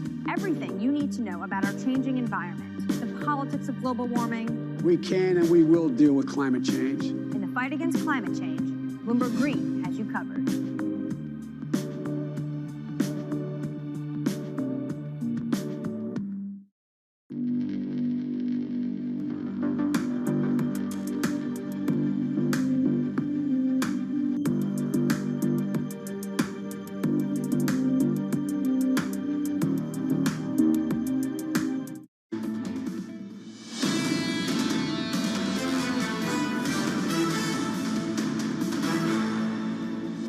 Big event of the week. It may have been the big event of the year. I think it was probably the most consequential first address to Congress by a president since Ronald Reagan declared a redirection of the country in 1981. The president is betting on a very different role of government in American lives. He's betting on a very different economic philosophy than we've had before. Whether it succeeds or whether it fails, this is hugely consequential. My own view is that the impulses behind it, that government can be a constructive force, that we need much more public investment, that we need much more social protection for middle-class families, that we need to strengthen institutions like labor unions that stand up for working people. I think all of that is correct. I am concerned that progressives have a tendency to overreach, and that you need to be progressive, but you also need to get the arithmetic right. And I am worried that this program could overheat the economy with some potentially serious economic consequences and some serious political consequences down the road for progressives. David, I think the biggest news for me since I started expressing these concerns 2 or 3 months ago is that I think we're seeing rising evidence of labor shortages. You can see that in small business surveys where we're at record levels in terms of difficulties in finding labor. You can see that in terms of the data on job vacancies, which are at near record levels that usually would go with 3.5% unemployment, not with 6% unemployment. You can see it in a large number of anecdotes that people are telling. You can see it, and maybe this is the best measure, in the fact that workers are quitting at rates they usually quit at during booms, which suggests that this isn't just a sectoral thing, but is a pretty pervasive phenomenon in the economy. And if we're having that kind of job shortage at a time when the economy is still in front of what almost everybody thinks is going to be a very substantial boom over the next 6 months, I am concerned about inflation and inflation expectations. Larry Summers, a Wall Street Week contributor and former Treasury Secretary, speaking with David Weston on what President Biden achieved in his first joint address to Congress. Now, for more of that interview, catch Wall Street Week tonight at 6 p.m. New York time. Now, joining us to discuss President Biden's next 100 days is Leslie Vinjamuri, head of U.S. and the Americas program at Chatham House. Leslie, as always, thank you so much for coming on. It's very clear that actually President Biden wants to make the society a bit more fair. I guess the question is, was this the most significant speech since the Reagan era? And is it the complete reverse? It's big government getting more intrusive in everyday lives. Well, it certainly is a very significant and consequential speech. Of course, a lot will come down to what the president and his team actually manage to get through Congress. And so there are big battles ahead of us. I think the framing of this as being transformational potentially is very accurate. But I think the framing that this is simply about big government probably isn't quite right. Certainly there are proposals for more spending on some things that Europeans take for granted: support for early education, childcare, paid medical leave. The investment in infrastructure is something that had a lot of support across both sides of the aisle in the U.S. But I think, how these things are delivered, some of them will be channeled through private actors to actually do the work, certainly on a lot of the infrastructure proposals. So it's not purely about big government. I think that frame is just not quite right. It's really interesting, a really interesting observation, Leslie. Yesterday, I heard Steve Ratner tell David Weston that he thinks this group of spending packages may be more substantial than FDR's New Deal. But of course, that was a very different kind of thing. You had the public works program and these huge projects that are monumental. Would you compare the two? There are elements of this. This is much more, the two packages together are much more comprehensive. So there are elements of that where some of these measures are designed to invest in traditional infrastructure, but it's also about digital infrastructure. Childcare is being thought of as infrastructure in certain cases. But the proposals are much broader because they're really trying to tackle a couple of things. One is inequality, which is much worse than it ever was in the 1930s. And the second one is climate change and the energy transition. So I think that the challenges that the U.S. faces and the world, quite frankly, on the climate front, make this potentially much more consequential, and equally the failure to actually make moves towards an energy transition are much more consequential. So I think this is just a much broader set of changes Right. There is some hearkening back to the 1930s. Leslie, that's the composition of the proposal itself. Then there's the issue of how it gets passed. Will there be consequences for Democrats in the midterms if they once again push this through in a partisan way? Well, this is the big outstanding question. Remember, if you go back to that first plan, the American Rescue Plan, it wasn't very popular in Congress. It went through budget reconciliation, but it was, as we know, extremely popular amongst the American public. Now, this might be different, and that is what will help determine the answer to your question, how it plays out in the midterms.